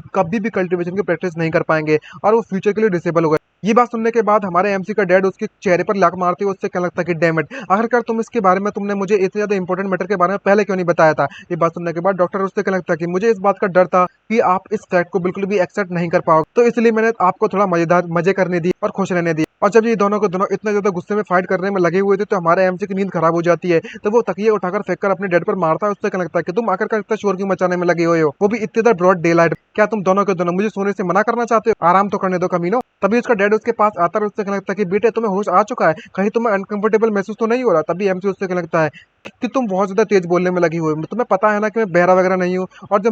मेरे जो मेडिकल मिरेकल है वो तो मेरे पास हो गई हो। क्या तुम्हें इस बात में डर है कि मुझे सुनाई नहीं देता बिल्कुल? तभी हमारे एमसी का डैड वहां से जाते हुए उससे क्या लगता है कि ये काफी अच्छा हुआ कि तुम्हें होश आ चुका है, तो अभी के लिए इतना ही, अभी मैं चलता हूँ यहाँ से, तुम्हें यहाँ पर आराम करना चाहिए, मैं तुम्हें परेशान नहीं करूंगा। तभी हमारा एमसी उसे घूरने लगता है। दूसरी तरफ उसका डैड मन में सोचते हुए क्या लगता है कि प्लीज प्लीज प्लीज इसकी ये जो बात है ना कंप्लीटली उसकी जो मर्डर से पूरी तरह से टूट चुकी है, ब्लास्ट हो चुकी है, ये बात इसके कानों में ना घुसे तो ज्यादा बेटर रहेगी। जो डॉक्टर ने इससे कही थी वो सुनना ले, बस इतनी सी बात। लेकिन इतना सोचने में लगा ही हुआ होता है। तभी हमारा एमसी अपने डैड को रोकता है और उससे कहने लगता है, हे डैड, अभी अभी मैंने उस डॉक्टर को ये कहते हुए सुना था कि मेरी जो मर्डन्स है वो कंप्लीटली पूरी तरीके से सेवर्ड हो चुकी हैं, टूट चुकी हैं। आखिरकार मेरी जो हील करने की एलेक्सरी है वो कहाँ पर है, जल्दी से मुझे वापस दो। और जब ये बात इसके डैड को पता चलती है तो वो काफी ज्यादा रो रहा होता है और क्या लगता है कि फाइनली जो मैं नहीं चाहता था, जो अनफॉर्चुनेट चीज वही हो गई यहाँ पे। अब जबकि इस पास कोई भी ऑप्शन नहीं बचता तो वो उसका डैड उसे वापस से उसकी एग्जिलरी दे देता है। और मन में सोचते हुए क्या लगता है कि मुझे पता था मेरी जो सीक्रेट ट्रेजर ट्रोव है वो इस बच्चे के द्वारा डिस्कवर कर लिया जा चुका है। ये अनफलाल सन कहीं का बेटा कहीं का। और इस मेडिसिन को खाने के बाद जो सिस्टम है उसे नोटिफिकेशन देते उससे क्या लगता है कि कांग्रेचुलेशन हो, आप सभी को बधाई होस्ट, तुमने तो वाकई में जैकपॉट को हिट कर लिया। ये बात सुनने के बाद एमसी उससे पूछ लगता है कि आखिरकार तुम ये सब क्या कहने में लगे हो, ये सब मेरी बॉडी के साथ क्या होने में लगा होता है। सिस्टम उससे कहने लगती है कि वो होस्ट की बॉडी है वो major changes major transformation undergone में चलने में लगी हुई है मर्डन से, उसकी जो मर्डन है वो चेंजेस होने में लगी हुई है और पहले के मुकाबले में काफी पावरफुल भी बनती जा रही है। ये सुनने के बाद एमसी उससे लगता है कि तुम्हारे कहने का मतलब है कि मैंने अपने डैड को ट्रिक कर दिया है और जो मेरी जो बॉडी है वो काफी ड्रास्टिकली काफी तेजी से चेंज होने में लगी हुई है। तभी सिस्टम मुझसे कहना था कि ऑफ कोर्स सी बात है, तुम्हारी जो एलेक्सरी है वो तुम्हारी मर्डन को रिबिल्ड कर सकती है, और सिर्फ इतना ही नहीं बल्कि मैं तुम्हारे जो टेंडोस है और तुम्हारी जो बॉडी है उसकी पावर को भी बढ़ा सकती है, जिससे कि होस्ट की फ्यूचर एडवांसमेंट के लिए काफी ज्यादा बेनिफिट होगा। इस बात को सुनने के बाद वो काफी खुश होते हुए हंसने लगता है और उससे लगता है कि मेरी जो ग्रेट कालमिटी थी उसने मेरे लिए वाकई में बहुत ज्यादा फॉर्चून लेके आई है। तभी अचानक से हमारा एमसी को बहुत ज्यादा पेन महसूस होता है और वो दर्द के मारे वहीं पर कर्रा कर लेट जाता है। तभी सिस्टम उससे कहने लगती है कि होस्ट की जो एक्सटर्नल इंजरीज है वो पूरी तरह से हील नहीं हुई है, तो होस्ट से मैं सलाह देना चाहूंगी कि होस्ट को आराम करना चाहिए प्रॉपर। दूसरी तरफ हमें वूजी सेट के डाउन जोन में दिखाया जाता है जहाँ पर वो एल्डर उसकी इंटरोगेट करते हुए उससे कहने में लगा हुआ था कि सर हम इसे काफी समय से इंटरोगेट करने में लगे हुए थे और ये वही बंदा है जिसने यंग मास्टर को इतनी चोट पहुंचाई है। हमने कंफर्म कर लिया है कि ये सेमी स्पिरिट इविल है, I mean semi evil spirit है ये बंदा। और तो और सिर्फ इतना ही नहीं, जिस टेक्निक का इस्तेमाल इस बंदे ने किया था वो कोई और नहीं काफी ज्यादा एक्सट्रीमली सिनिस्टर थी और गेट ऑफ ऑल उस टेक्निक का नाम था। जब ये बात हमारे एमसी को डैड को पता चलती है तो वो काफी सप्ताह से बढ़ जाता है और मन में सोचते हुए क्या लगता है गेट ऑफ है कि जो टेक्निक है वो तो अंडरवर्ल्ड साइड की नहीं है क्या, सिर्फ और सिर्फ अंडरवर्ल्ड साइड के ही लोग इसका इस्तेमाल किया करते थे। ये बात सुनकर उसे गुस्सा आ जाती है तो वो उसकी गर्दन को पकड़कर उससे क्या लगता है कि जल्दी से बताओ आखिरकार तुम यहाँ पर किस तरह की कॉन्स्पिरेसी करने में लगे हुए हो और जो वैन है वो किस तरीके का प्लान बनाने में लगा हुआ है कि तुम्हें यानी कि सेमी इविल स्पिरिट को क्रिएट किया है और आखिरकार जो अंडरवर्ल्ड है वो करना क्या चाहता है यहाँ पे। तभी अचानक से वो उसके ऊपर खून थूक देता है और चिल्लाते हुए बंदा उससे क्या लगता है कि तुम्हारे पास इस बात को जानने के कोई भी हक नहीं है क्योंकि तुम हमारे इस प्लान से बिल्कुल भी बचकर नहीं भाग पाओगे। और चिल्ला चिल्ला कर कहने में लगा हुआ था कि all held underworld underworld all held underworld eternal night, और यहीं पर वो अपनी जान दे देता है। इसको देखने के बाद वो एल्डर काफी शॉक होते हैं, उससे क्या लगता है कि मास्टर मास्टर ये तो बहुत ज्यादा बुरी खबर है, लेकिन ये बात तो उससे पहले से ही पता चल चुकी होती है और उससे क्या लगता है कि ये सारा का सारा जो मैटर है वो अंडरवर्ल्ड से एल्डर से रिलेटेड है जो कि इस इविल स्पिरिट नेस्ट में माउंट वूजी में मैंने कैद कर रखा हुआ है इतने समय से, जे उसे आजाद कराना चाहते हैं। अब मैं जल्द से जल्द इविल स्पिरिट नेस्ट में जाता हूँ माउंट वूशान के, और जो मेरे जो दोनों के दोनों बेटे उन दोनों बेवकूफ लड़कों को मैं तुम्हारे पास छोड़ देता हूँ, तुम उसका ख्याल रखना। जिस बात को सुनने के बाद एल्डर उससे क्या लगता है कि आपको चिंता करने की जरूरत नहीं है मास्टर। तभी उसका डैड बाहर आने के बाद सोचते हुए क्या लगता है कि जो चीज है जो समय आ चुका है चीजों को बदलने का। तभी हमें कहीं पर दो लोगों को बात करते हुए दिखाया जाता है। ब्लैक कपड़े वाला बंदा उससे क्या लगता है कि दिया बाओ यहाँ पर अभी भी एक हफ्ता बचा हुआ, तुम्हें पता है ना अपने दिल में कि तुम्हें क्या करना। इस टाइम मैंने तुमसे कहा था कि मुझे ब्लड सेक्रीफाइस की जरूरत पड़ेगी कम से कम 300 कल्टीवेटर्स की, और इस बंदे के बारे में बताया जाता है इसको आइडेंटिटी बिल्कुल भी अननाउन है, इसकी रियलमी भी पूरी तरीके से अननाउन, लेकिन इतना जरूर पता है कि डिसोलेशन रियलमी पर और डार्क सबवर्जियन का सबॉर्डिनेट है। दूसरी तरफ जो ब्याह वो घबराते उससे कहने में लगा हुआ था कि सर 300 जो सर 300 कल्टीवेशन के बारे में आप बात करने में लगे वो बहुत ज्यादा है, मुझे इस बात का डर है कि हम लोग उन्हें इकट्ठा करने में नाकामयाब रहेंगे। लेकिन ये बंदे को ना सुनना बिल्कुल भी पसंद नहीं होता और उससे क्या लगता है कि तुम्हारी बकवास बहुत हो गई, कोई यहाँ पर ऑलरेडी आ चुका है और हमें पता चलता है कि ये तो इसका बेटा है भाई, बेवकूफ का गे कहीं का। और दरवाजा खोलते उससे क्या लगता है कि डैड ये मैं हूं। तभी इसका डैड उसके टकली को देखता है जो कि गंजी हो रखी होती है, तो उससे क्या लगता है क्या तुम वहां पर चीन सिटी में नहीं गई ताकि तुम्हारी जो मैरिज होने वाली है मास्टर किंग की बेटी के साथ उसे लेने के लिए, तो आखिरकार तुम इतनी जल्दी वापस क्या आ गए और तुम्हारे बालों के साथ क्या हुआ। तभी वो रोते रोते क्या लगता है कि डैड डैड डैड मुझे दूसरे लोगों के द्वारा काफी ज्यादा बुली किया जा रहा है। जिसको सुनने के बाद उसका डैड उससे पूछ लगता है कि तुम जल्दी बताओ क्या हुआ यहाँ। तभी ये बंदा उससे कहने लगता है कि एक बंदे पर्सन का नाम जिसका नाम जियांग बेई है जो कि वूजी सेट से बिलोंग करता है, उसने मेरी मास्टर किंग की रेजिडेंस में जाने के बाद मेरी फियांसे को किडनैप कर लिया, हुगो यल्लान और तो और मेरे जियांग नान को, और तो और मेरा जो लीडर है मैंने अपनी टीम के लीडर को उसे पकड़ने के लिए भेजा था, तो वो भी जियांग बेई के द्वारा टेक डाउन कर लिया गया। ये बात सुनने के बाद इसका डैड काफी शॉक होते हुए चिल्लाते उससे लगता है क्या तुम क्या कहने में लगे, जो हैबर रियलमी का एक्सपर्ट है जो कि मैंने इतने ज्यादा मेहनत कर उसे ट्रेंड किया था अभी तक उसे कैप्चर कर लिया जा चुका है उसके द्वारा। और वो शौक के मारे वहीं पर बैठ जाता है, जिसको देखकर उसका बेटा काफी घबराते उससे लगता है कि डैड क्या तुम ठीक। तभी इसके दिमाग की बत्ती जलती है और वो कहने लगता है कि जरा एक मिनट रखो, जो सोवर्जियन है उन्होंने मुझे एक हफ्ते का समय दिया है ताकि मैं 300 कल्टीवेटर्स की जुगाड़ कर सकूं, लेकिन जो वूजी सेक्ट है उसके पास तो कम से कम 300 कल्टीवेटर से भी ज्यादा कल्टीवेटर्स मौजूद है, लोग मौजूद, मैं इन लोगों का इस्तेमाल कर सकता हूँ। और तभी अपने बेटे से क्या लगता है कि तुम पीछे हटो, मैं तुम्हारा बदला जरूर लूंगा। ये बात सुनकर वो काफी खुश हो जाता है। दूसरी तरफ मन में सोचते हुए कहने में लगा होता है आपको ये वूजी सेक्ट है इसने वाकई में हमें गुस्सा दिला दिया, खुद से प्रोवोक किया है, तो सीधी सी बात है कि जो परफेक्ट एक्सक्यूज होगा हम उन्हें पनिशमेंट देने के लिए और अपनी पूरी पूरी टीम पर उन पर अटैक करने के लिए भेज सकता। तभी हमें मास्टर किंग की रेजिडेंस को दिखाया जाता जो कि उस मूवमेंट पर काफी गुस्सा होते हुए कहने में लगा हुआ था कि आखिरकार जो ब्याई त्याई है वो वापस क्यों नहीं आया, चाहे कुछ भी हो जाए मैं उस वूजी की सेट को पूरी तरीके से एनहेरिट कर दूंगा। दूसरी तरफ उसके बगल में जो लड़की होती है वो शायद इसकी वाइफ वगैरह होगी, तो उससे लगता है कि माय लॉर्ड आपको इतना तो गुस्सा होने की बिल्कुल भी जरूरत नहीं है, जो बयान त्याई है वो जरूरी जहाँ पर जल्दी आ जाएगा। तभी हमें यहाँ पर क्राउन प्रिंस को दिखाया जाता है और अनाउंस किया जाता है इसके बारे में। क्राउन प्रिंस बाईतियान यहाँ पर बाईताई यहाँ पर आ चुके हैं, यहाँ पर वो कहने लगता है कि फादर मदर। तभी मार्शल किंग उसके पास जाकर उससे लगता है कि मेरे बेटे तुम फाइनली यहाँ पर वापस आ चुके हो, तुम जल्दी से जाओ और पूरी की पूरी वूजी सेट को डिस्ट्रॉय कर दो और अपनी सिस्टर यालान को बचा कर लेकर। इसको सुनने के बाद क्राउन प्रिंस उससे क्या लगता है कि मुझे सिचुएशन के बारे में सब कुछ पता हुआ है फादर, आपको चिंता करने की जरूरत नहीं है इसके बारे में, मैं अपनी पूरी की पूरी इलाइट फोर्स कर अपने साथ लेकर जाऊंगा और पूरे के पूरे वूजी सेट को पूरे वाइप आउट कर दूंगा। और मैं आपको सजेस्ट करना चाहूंगा कि आप वैन मेंशन के साथ अपनी अलायंस फॉर्म कर लो ताकि हम अपनी फोर्सेस को और भी ज़्यादा पावरफुल बना सके। उसके बाद हम बूजी सेट को बिना किसी परेशानी के टेक डाउन कर लेंगे। ये बात सुनने के बाद मार्शल किंग काफी ज्यादा खुश हो जाता है और उससे लगता है कि मैं बाई त्याई की बात सुनने के लिए तैयार हूँ। सभी के सभी लोग बाई त्याई की बात सुन लो। तभी दूसरी तरफ हमारे एमसी को दिखाया जाता है जो कि कंफर्टेबली अपने सोने में लगा हुआ और उसे काफी ज्यादा रेज पॉइंट फ्री के मिलने में लगे हुए होते हैं, क्योंकि इसके बारे में सोच सोच कर वह सभी के सभी लोग गुस्सा कर रहे होते हैं। उसमें से पॉइंट देने वाला होता है दियाओ माओ, दियाओ बाओ, हुओ फैंग, बाइन ताई, जिसको देखकर वो काफी खुश होते हैं। मन में सोचते हुए कहते हैं कि ओ माय गुडनेस, जो वाकई में जो डुअल किंग है मिलिट्री का और जो सिविल का, यहाँ तक कि दूर दूर से लोग मेरे बारे में इस तरीके से बात करने में लगे हुए हैं और मुझे एंगर पॉइंट प्रोवाइड करवाने में लगे हुए हैं। तभी वहां पर एंट्री होती है हमारे जंग नान की, जो कि उससे अपने जंग भाई से कहने में लगा हुआ था कि ब्रदर आखिरकार तुम्हें यहाँ पर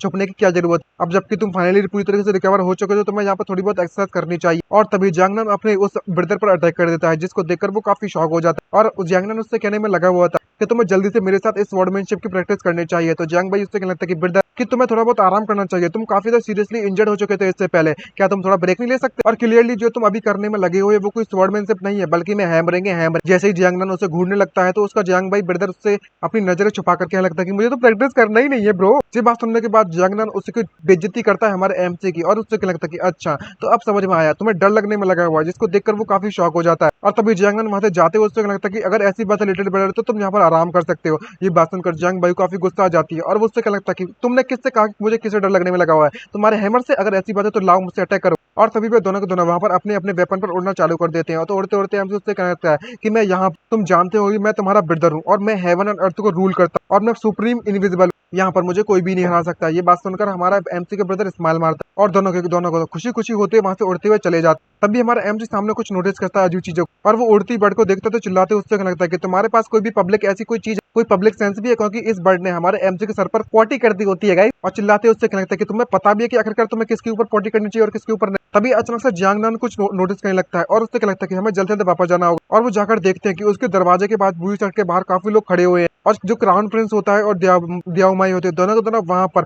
काफी सेना लेकर आकर उससे कहने में लगे तो जल्दी जल्दी जंग भाई को जाकर बता दो, आज उसके मरने का समय आ चुका है मेरे हाथों से। आज जंग भाई को मेरे हाथों से बिल्कुल भी कोई भी नहीं बचा सकता। तभी हमारा एमसी पीछे से चिल्लाता है और उससे लगता है कि तुम लिटिल स्लेट कहीं के। ये बात सुनने के बाद इस क्राउन प्रिंस को गुस्सा आ जाती है और उससे लगता है कि अगर तुम स्लेट कैसे कहने में लगे हो। और तभी हमारा एमसी उस पर फुल पावर में अटैक कर देता है, उसको उसकी जो विग होती है वो वहीं पर गिरा देता है। और आने के बाद उससे कहने लगता है कि नेचुरल सी बात है, जो भी मेरे इस सवाल का जवाब देगा वो ही सिलेक्ट होगा ना। क्या मैं तुमसे पूछ सकता हूँ कि मुझसे जाने के जियांग भाई से तुम्हें क्या काम है जो तुम लोग यहाँ आ चुके हो? और तभी उसका जो क्राउन प्रिंस उससे कहने लगता है कि अच्छा तो तुम हो जिसने मेरी मेरी सिस्टर यालनान को सेड्यूस किया था, लेकिन आज तुम मेरे हाथों से मरने बच नहीं पाओगे। तभी हमारा एमसी उसकी तरफ बकवास करते हुए उससे लगता है कि तुम अपनी बकवास बंद करो, सीधी सीधी बात है कि मैंने रेस्क्यू किया था उस यालनान को उन वुल्फ्स की गुफा से। और जब इस तरीके से हमारा एमसी उनकी बेइज्जती करने में लगा होता तो सिस्टम को उससे 111 पॉइंट्स मिल जाते हैं उन दोनों लोगों से, जिसको देखकर ध्यान में गुस्सा आ जाती है और उससे लगता है कि ब्रदर बाय आई, तुम्हें आखिरकार अपना समय बर्बाद करने की जरूरत नहीं है, तुम जल्दी से जाओ और इस कचड़े को यहीं मार दो, जंग भाई को जस्ट कर दो। और जब वो बंदा अपने गुस्से पर कंट्रोल नहीं कर पाता तो वो हमारे एमसी को मारने के लिए उस पर तुरंत अटैक कर देता है। तभी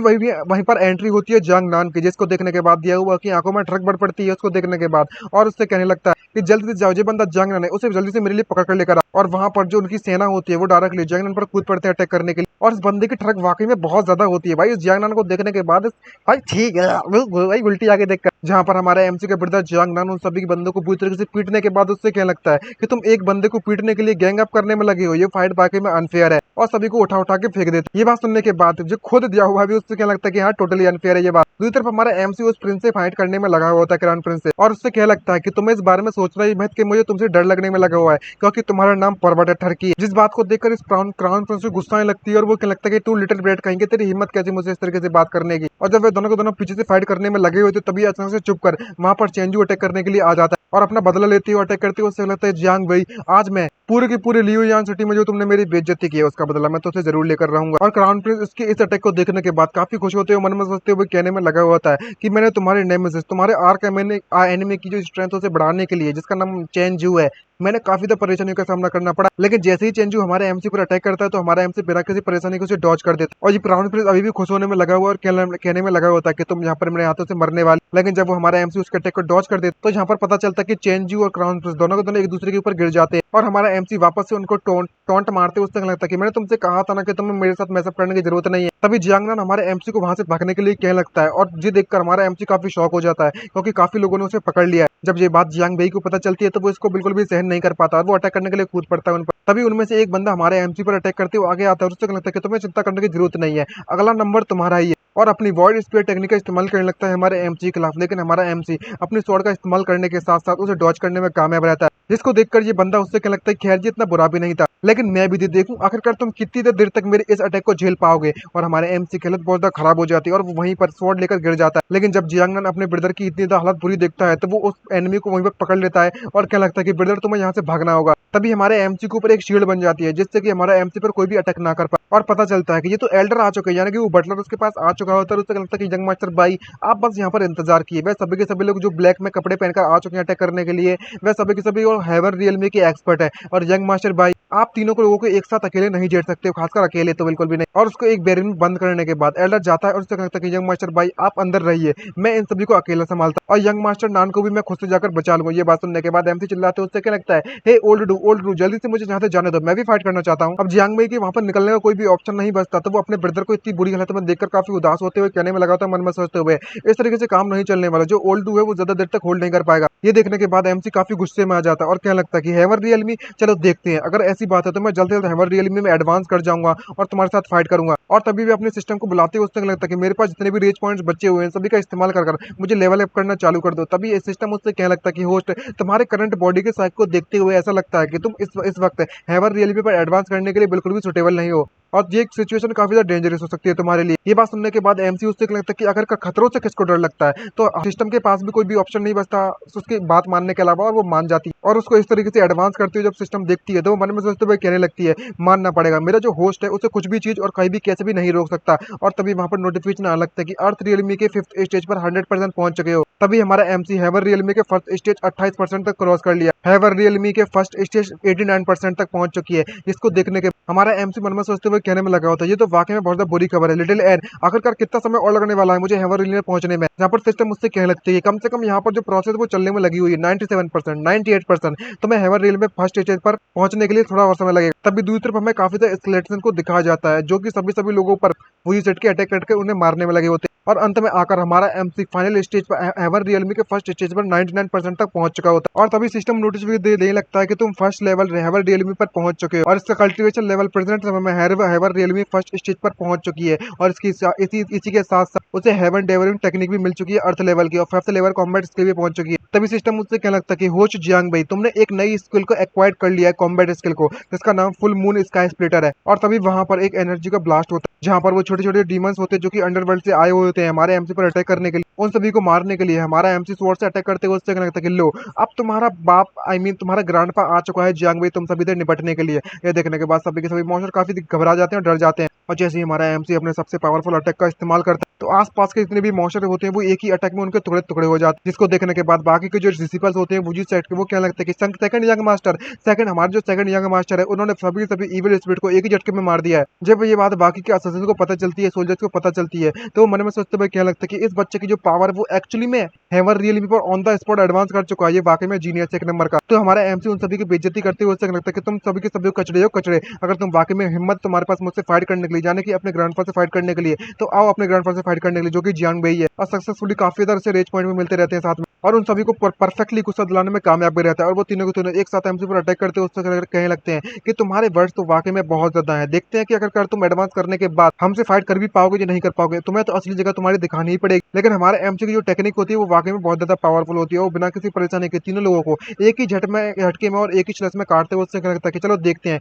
कि आखिरकार किसको अपनी औकात नहीं पता। और जब वो तीनों के तीनों हमारे एमसी को इतना पावरफुल देखते हैं तो वो काफी तो सरप्राइज हो जाते हैं और कहने लगते हैं कि कितनी पावरफुल कॉम्बैट स्किल का इस्तेमाल करने में लगा हुआ है ये बंदा। अब लगता है कि हमारे पास कोई भी दूसरा चारा नहीं बचा हुआ है, अगर हमें से हराना है तो हमें एक साथ ज्वाइंट फोर्सेस कर उस चीज का इस्तेमाल करना पड़ेगा। और तभी वे तीनों के तीनों जमीन पर अपना हाथ रखते हैं और जमीन में से एक एरे बनना चालू हो जाता है, जिसको देखकर एमसी शॉक हो जाता है और एक अजीब सी चीज उसके सर से ऊपर गिरने लगती है। और जिसको देखकर हमारा एमसी के लगता है कि एक और बार फिर से वही टेक्निक का इस्तेमाल करने में लगे हुए। तुम्हारा जो यंग मास्टर है अब इन सब छोटी मोटी चीजों से बिल्कुल भी डरने लगता है इसे और फुल फोर्स के साथ उस चीज को बीच में जो दो टुकड़े कर देता है। लेकिन जैसे ही वो करने वाला होता है तभी अचानक से पीछे से कोई आता है और उसके सीने में अपने हाथ को छेड़ देता है और पता चलता है कि एक और मास्टर ने हमारे एमसी पर पीछे से चुपके से अटैक कर दिया है, जिसके कारण हमारे एमसी के सीने से खून निकलने लगता है और उससे काफी पेन होने में लगा हुआ है। और अचानक से उसकी आंखें लाल होने लगती है और वो पूरी तरीके से उसकी एनर्जी आउट ऑफ कंट्रोल होने लगती है और वो बिल्कुल भी समझ नहीं आ रहा था क्या चलने में लगा उसके साथ। और जब ये बात हमारे एमसी की ब्रदर जियांग नान को पता चलती है और एल्डर को पता चलती है तो वो काफी शॉक हो जाते हैं और उसको देखते ही उससे लगता है कि शिट, ये तो बहुत ज्यादा बुरी खबर है। हमारे जो यंग मास्टर भाई है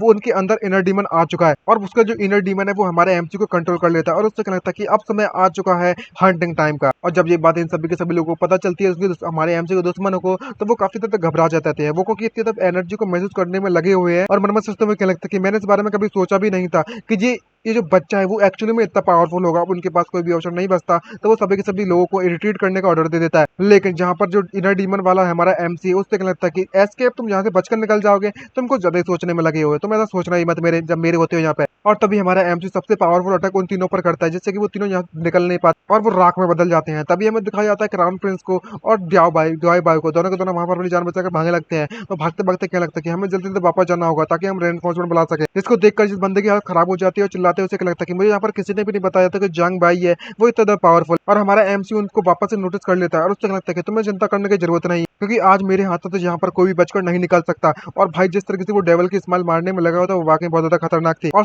सिर्फ वो हमारा एमसी अपने दुश्मनों को ही नहीं नजर बना रहा, टारगेट कर रहा है, बल्कि मैं अपने साथियों को भी। और उनसे क्या लगता है कि तुम्हें भी इंक्लूड करके यहाँ पर कोई भी नहीं जा सकता। ये देखकर वो काफी कंफ्यूज सरप्राइज हो जाते हैं और बिना कुछ सोचे समझे थोड़ी देर बाद हमारा जो एमसी है वो अपने ब्रदर और उस बटलर की गर्दन को पकड़ लेता है, जिसको देखकर वो अपनी गर्दन को छुटा नहीं पा रहे होते हैं। यहाँ पर हमारा जियांग नान उससे कहने में लगा होता है कि ब्रदर तुम्हें होश में आना चाहिए, और बटलर भी उससे कहने लगता है कि यंग मास्टर भाई आपको होश में आना चाहिए, और दोनों गर्दन को जोर जोर से दबाने लगता है। तभी अचानक वहां पर उसे कुछ महसूस होने में लगा हुआ है और वो काफी गुस्से में नजर आ, और जब वे गुस्से में उन दोनों को मारने वाला ही होता है तभी अचानक से उसको किसी की आवाज सुनाई देती है। और जब उसे इसकी आवाज सुनाई देती है तो उसके दिल में कुछ होने लगता है, उसकी एनर्जी वापस से रिलीज होने लगती है, उसका सर दुखने लगता है, तो वो दोनों को वहीं पर छोड़कर बेहोश हो जाता है। जब ये बात हमारे एल्डर और हमारे एमसी के ब्रदर को पता चलती है तो वो काफी शॉक हो जाते हैं और उसकी चिंता करते हैं। उससे लगता है लिटिल ब्रदर क्या तुम ठीक हो। उसके बाद एमसी अपने आप को अचानक से कहीं एक अजीब सी जगह पर पाता है जहाँ पर एक लड़की को दिखाया जाता है जो कि एक वुमन जंजीरों में बांध के रखा गया है किसी वुमन को, जिसको देखकर वो कहने लगता है मन में सोचते हुए कि आखिरकार मैं कहाँ पर हूँ, ये कौन सी जगह है और ये वुमन कौन है जो मेरे सामने बंधी है। लेकिन इसका चेहरा देखकर मुझे ऐसा क्यों लग रहा है, ये काफी ज्यादा फैमिलियर है और काफी ज्यादा ऐसा महसूस होने में लगा हुआ है कि ये वुमन मेरे काफी ज्यादा नजदीक है, काफी क्लोज है। तभी ये लड़की हमारे एमसी को बुलाती है कि जियांग भाई यहाँ पर आओ, तुम यहाँ पर आ चुके। ये बात सुनने के बाद वो काफी शॉक हो जाता है और उससे मन में सोचते हुए क्या लगता है कि ये वाकई मुझे देख सकती है, नहीं ऐसा कैसे हो सकता है। और उससे पूछ लगता है कि तुम्हें मेरे नाम के बारे में कैसे पता चला। तभी वो वुमन उसे बताती है और उससे लगती है कि जियांग भाई तुम्हें जल्दी इसके बारे में सब कुछ पता चल जाएगा। और तभी वो उसे उसकी मेमोरीज दिखाने लगती है जहां पर हमें पता चलता है कि ये वुमन कोई और नहीं बल्कि मैं हमारे एमसी की और जियांगनान और जियांग भाई की दोनों मदर होती है। और उसको देखकर बचपन की याद है उसकी मेमोरीज दिखाते हुए उसे कह रही होती है बचपन में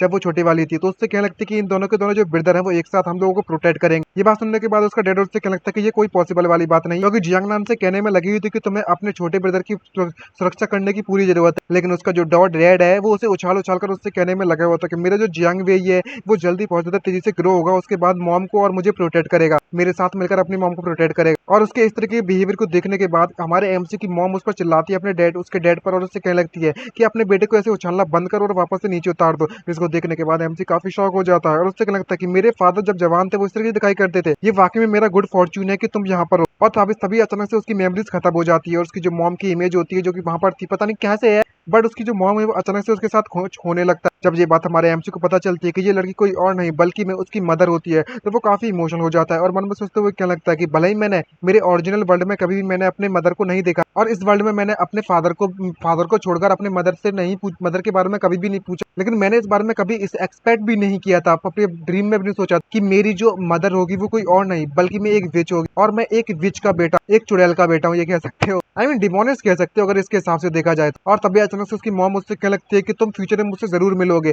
अभी के लिए तुम्हें यहाँ से जाना होगा। जैसे वो वहां से गायब होने लगता है तो वो काफी ज्यादा मिलने के लिए काफी सफल हो जाता है वो और बात करना चाहता है उससे, जहाँ की उसकी मॉम चिल्लाते उससे कहने में लगी हुई थी कि बाहर तुम्हारा कोई इंतजार करने में लगा हुआ है, अब तुम्हें जाना चाहिए। तभी हमें दिखाया जाता है उसके मॉर्निंग हॉल पर जहाँ पर सभी लोग ये सोचने में लगे हुए हैं कि हमारा एमसी ऑलरेडी मारा जा चुका है और सभी के सभी लोग उसे कॉफी में बंद करने की तैयारी कर रहे होते हैं और कहने लगते हैं कि सर मुझे वाकई में बहुत गिल्टी फील होने में लगा हुआ है कि मैं तुम्हारे ट्रस्ट पर नहीं खरा उतर पाया और तुम्हारे बेटे को बचाने में नाकामयाब रहा। और जियांगनान भी यही कह रहा होता है कि लिटिल ब्रदर मैं तुम्हें बचाने में नाकामयाब रहा, मुझे माफ कर दो। दूसरी तरफ जो प्रिंसेस होती है वो भी रोते रोते मन में सोचते हुए कहने में लगी होती है कि जियांग भाई क्या हम लोग वाकई में इस जिंदगी में एक दूसरे के साथ करीब नहीं रह पाएंगे साथ में जिंदगी भर। जब इनकी सोच इस तरीके से चलने में लगी हुई होती है और कॉफिन को बंद करने वाले होते हैं, तभी अचानक से हमारा एमसी वहां से उठ जाता है और पूछने लगता है कि यहाँ पर क्या चलने में लगा हुआ है। और जो लोग उस कॉफिन को बंद करने वाले होते हैं उसको देखकर काफी घबरा जाते हैं और शौक के मारे चिल्लाते हैं, उससे कहने लगते हैं कि ये बंदा तो मरकर वापस आ चुका है, जो हमारे जंग मास्टर जंग भाई ये वो वापस जिंदा हो चुके हैं। ये बात देखने के बाद उनको इस तरह के बिहेवियर करते हुए एमसी काफी सरप्राइज होते हैं, उससे कहने लगता है कि ये क्या चलने में लगा हो, मैं अभी भी जिंदा हूँ, अच्छी तरह से सुरक्षित हूँ। और जब हमारे एमसी के ब्रदर उसे देखता है तो वो काफी खुश हो जाता है और तुरंत जाकर हमारे एमसी को वो दोनों को दोनों गले लगा लेते हैं, यहाँ पर उसका ब्रदर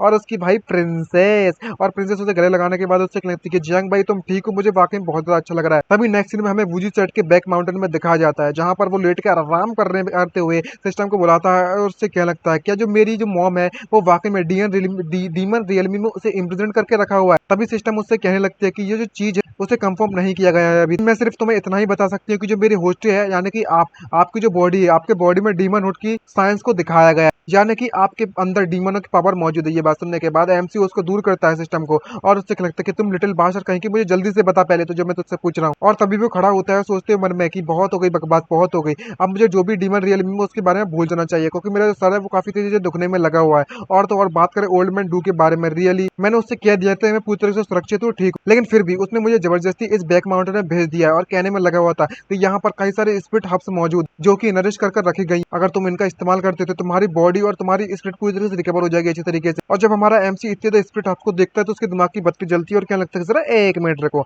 स्पिरिट हब तो इसका मतलब ये हुआ कि इन स्पिरिट हब्स का इस्तेमाल कर मैं स्प्रिट स्मोक और बना सकता हूँ और उन्हें बेच सकता हूँ। और तभी वो अपने सिस्टम को बाहर बुलाता है और क्या लगता है कि लिटिल एन जल्दी से बाहर आ जाओ, हम लोग वाकई में अमीर होने वाले हैं। लेकिन तभी अचानक से देखता है कि उसके हाथों में किसी की टांग कैसे आ गई, जिसको देखकर वो पूरी तरह से सरप्राइज हो जाता है, शॉक हो जाता है। और यहाँ पर पहली बार हमें दिखाया जाता है हमारी लिटिल सिस्टम को, जो कि देखने में कतई बवाल लग रही होती है, जिसको देखने के बाद हमारा एमसी सरप्राइज होते है, उससे पूछ लगता है कि बिग ब्रदर आखिरकार तुम कौन हो भाई, तुम कहाँ से आ गई। और फाइनली जो हमारी सिस्टम होती है वो फिजिकल फॉर्म में आ चुकी होती है, जिसको देखने के बाद हमारा एमसी मन में सोचते हुए क्या लगता है कि सिस्टम ने मुझे एक बार कहा था कि जैसे जैसे मेरे कल्टीवेशन का लेवल बढ़ता जाएगा समय के साथ साथ, वैसे वैसे जो सिस्टम है वो भी पावरफुल होती जाएगी। तो इसका मतलब क्या ऐसा पॉसिबल हो सकता है कि जिससे कि पहले मैं हैवर रियलमी में ब्रेक थ्रू किया था और एडवांस किया था हैवर रियलमी में, तो शायद मेरे साथ लेवल अप होने के साथ साथ सिस्टम भी लेवल अप होगा। इसके बाद सिस्टम तुरंत उठती है और हमारे एमसी कनपट्टी में जोर से बजाती है, उससे क्या लगता है कि तुम कमीने होस्ट कहीं के, तुम्हें अब जाकर ये फाइनली रियलाइज हो चुका है कि मैं फिजिकल फॉर्म में आ चुकी हूँ। और ये क्यूट सी सिस्टम होती है, वो हमारे एमसी को समझाने के बाद शांति से खड़ी होकर उससे क्या लगती है तो आज से और अभी से मेरा अच्छी तरीके से ख्याल रखना, जैसा कि तुम देख सकते हो कि मैं एक लड़की हूँ, तो मुझसे अच्छी तरीके से पेश आना प्लीज। और इस तरीके से देखने के बाद हमारा एमसी तुरंत अपने सिस्टम के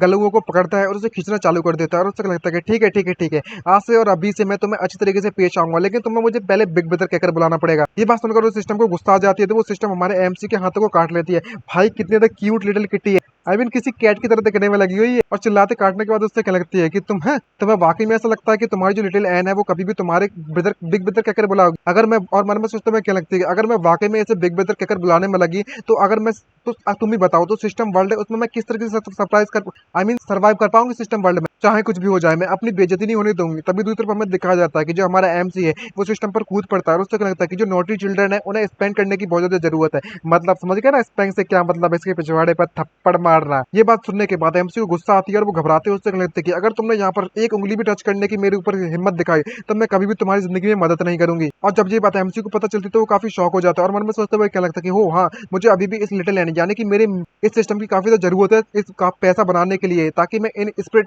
का इस्तेमाल कर सकूं। तो इसका मतलब मैं अभी इसका कुछ नहीं कर सकता। और जबकि हमारे एमसी को सिस्टम की जरूरत है तो वो उसे मक्खन मारने की कोशिश करने लगता है और उससे क्या लगता है हे लिटिल एन, मैं तो बस मजाक करने में लगा होता, तुम तो वाकई में बहुत ब्यूटीफुल काइंड और बहुत अंडरस्टैंडिंग वाली बंदी हो ना, तुम प्लीज प्लीज प्लीज अपने होस्ट की मदद कर दोगी ना, तुम्हें इन छोटी मोटी बातों से फर्क नहीं पड़ना चाहिए। और उसके बाद तुरंत हमारी सिस्टम हमारे एमसी की तरफ पट जाती है और उसकी बात को मान जाती है और उससे लगती है कि मैं वाकई में बहुत मैग्नेनियस हूँ और दूसरों को माफ करना मेरा नेचर है। जिसको देखने के बाद हमारा एमसी मन में सोचते हुए क्या लगता है कि ये वाकई में वही लेजेंडरी सुंदर है क्या, इस तरीके से बिहेव करने में लगी हुई है। जब उनका सेटलमेंट हो जाता है तो हमारा एमसी उसे स्पिरिट हब के बारे में बताते हैं, उससे क्या लगता है कि जैसे कि तुम जानते हो मेरी अलमाइटी लिटिल एंड मेरे लेटा अलमाइटी लिटिल सिस्टम, मैं उम्मीद करता हूँ कि तुम अपने सिस्टम का इस्तेमाल करने के बाद यहाँ पर जितनी भी स्पिरिट हब्स मौजूद है उन्हें स्पिरिट सीक्रेट में बदलने में मेरी मदद करो, जो कि बिल्कुल 21वीं सेंचुरी की तरह दिखती है। मैंने सही कहा ना। और सिस्टम तुरंत मान जाती है और उससे कहने लगती है कि तुम बस थोड़ा इंतजार करो, अभी करती है। और फिर सभी के सभी स्पिरिट हब्स को कलेक्ट करना स्टार्ट कर लेती है अपने हाथों में, उन्हें प्रोसेस करने के बाद और कुछ ही थोड़ी देर बाद सभी की सभी पाइल्स वहां पर सिगरेट की बदल देती है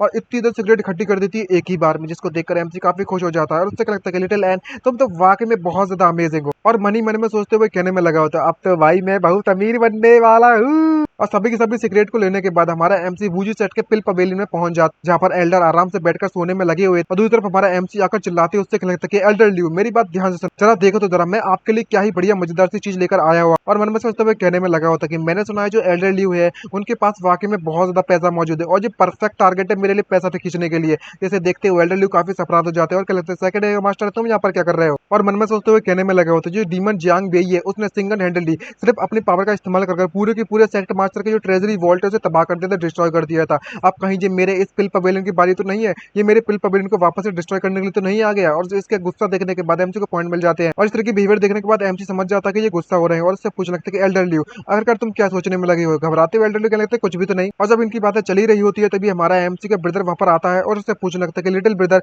आखिर तुम यहाँ पर पिल पवेलियन में क्या करने में लगे हो, कहीं मेरे लिटिल ब्रदर को पिल्स की जरूरत तो नहीं पड़ गई है, तुम्हारी बॉडी कैसी है, क्या तुम ठीक हो। तभी एमसी अपने ब्रदर को देखा है और उससे कहने लगता है कि हे ब्रदर तुम बिल्कुल सही समय पर आए हो। यहाँ देखो मैं तुम्हारे लिए एक नया प्रोडक्ट लेकर आ जाऊं, इसे मैं स्प्रिट सिगरेट के नाम से बनाया गया, तुम इसका स्वाद तो चखो। जिसको देखकर वो कंफ्यूज होता है, समझ नहीं पाता आखिरकार ये है क्या चीज। तभी हमारा एमसी उससे कहने लगता है कि ब्रदर ये कुछ भी नहीं है, तुम इसे ट्राई करके तो देखो ब्रो, जरा ट्राई तो देखो, इसे आग लगाओ इस तरफ से। और तभी हमारे ब्रदर का आई मीन हमारे एमसी का जो बिग ब्रदर होता है वो सिगरेट की मजा लेने के बाद सुट्टा मारने के बाद धुआं बाहर फूकता है तो उसे वाकई में बहुत ज्यादा कंफर्टेबल महसूस होता है और अचानक से वो अपने बॉडी के अंदर कुछ महसूस करने लगता और ऐसा महसूस करने में लगा हुआ है जैसे कि वो फेरीलैंड में उड़ने में लगा हुआ था, हर चीज से प्यार करने में लगा हुआ है और पूरी की पूरी बॉडी एनर्जी से भर जाती है। और भाई इतनी एनर्जी किसी डेविड की तरह बन जाए। और वहीं पर एक सुट्टा मारने के बाद तुरंत वो ब्रेक थ्रू कर जाता है, जिसको देखने के बाद एल्डर काफी ज्यादा शॉक हो जाता है और उससे लगता है कि वाओ हमारे जो सेकंड यंग मास्टर है वो एडवांस कर चुके हैं। और उस एल्डर ल्यू की आंखें चमकने लगती हैं और वो हमारे एमसी को देखकर कहने लगता है कि सेकंड यंग मास्टर आपने तो वाकई में कमाल कर दिया है, जैसा कि हमने सेकंड यंग मास्टर से उम्मीद की थी। आपने हमारे उस पूरे के पूरे कल्टीवेशन वर्ल्ड के लिए एक ऐसी चीज डेवलप कर दी है जो कि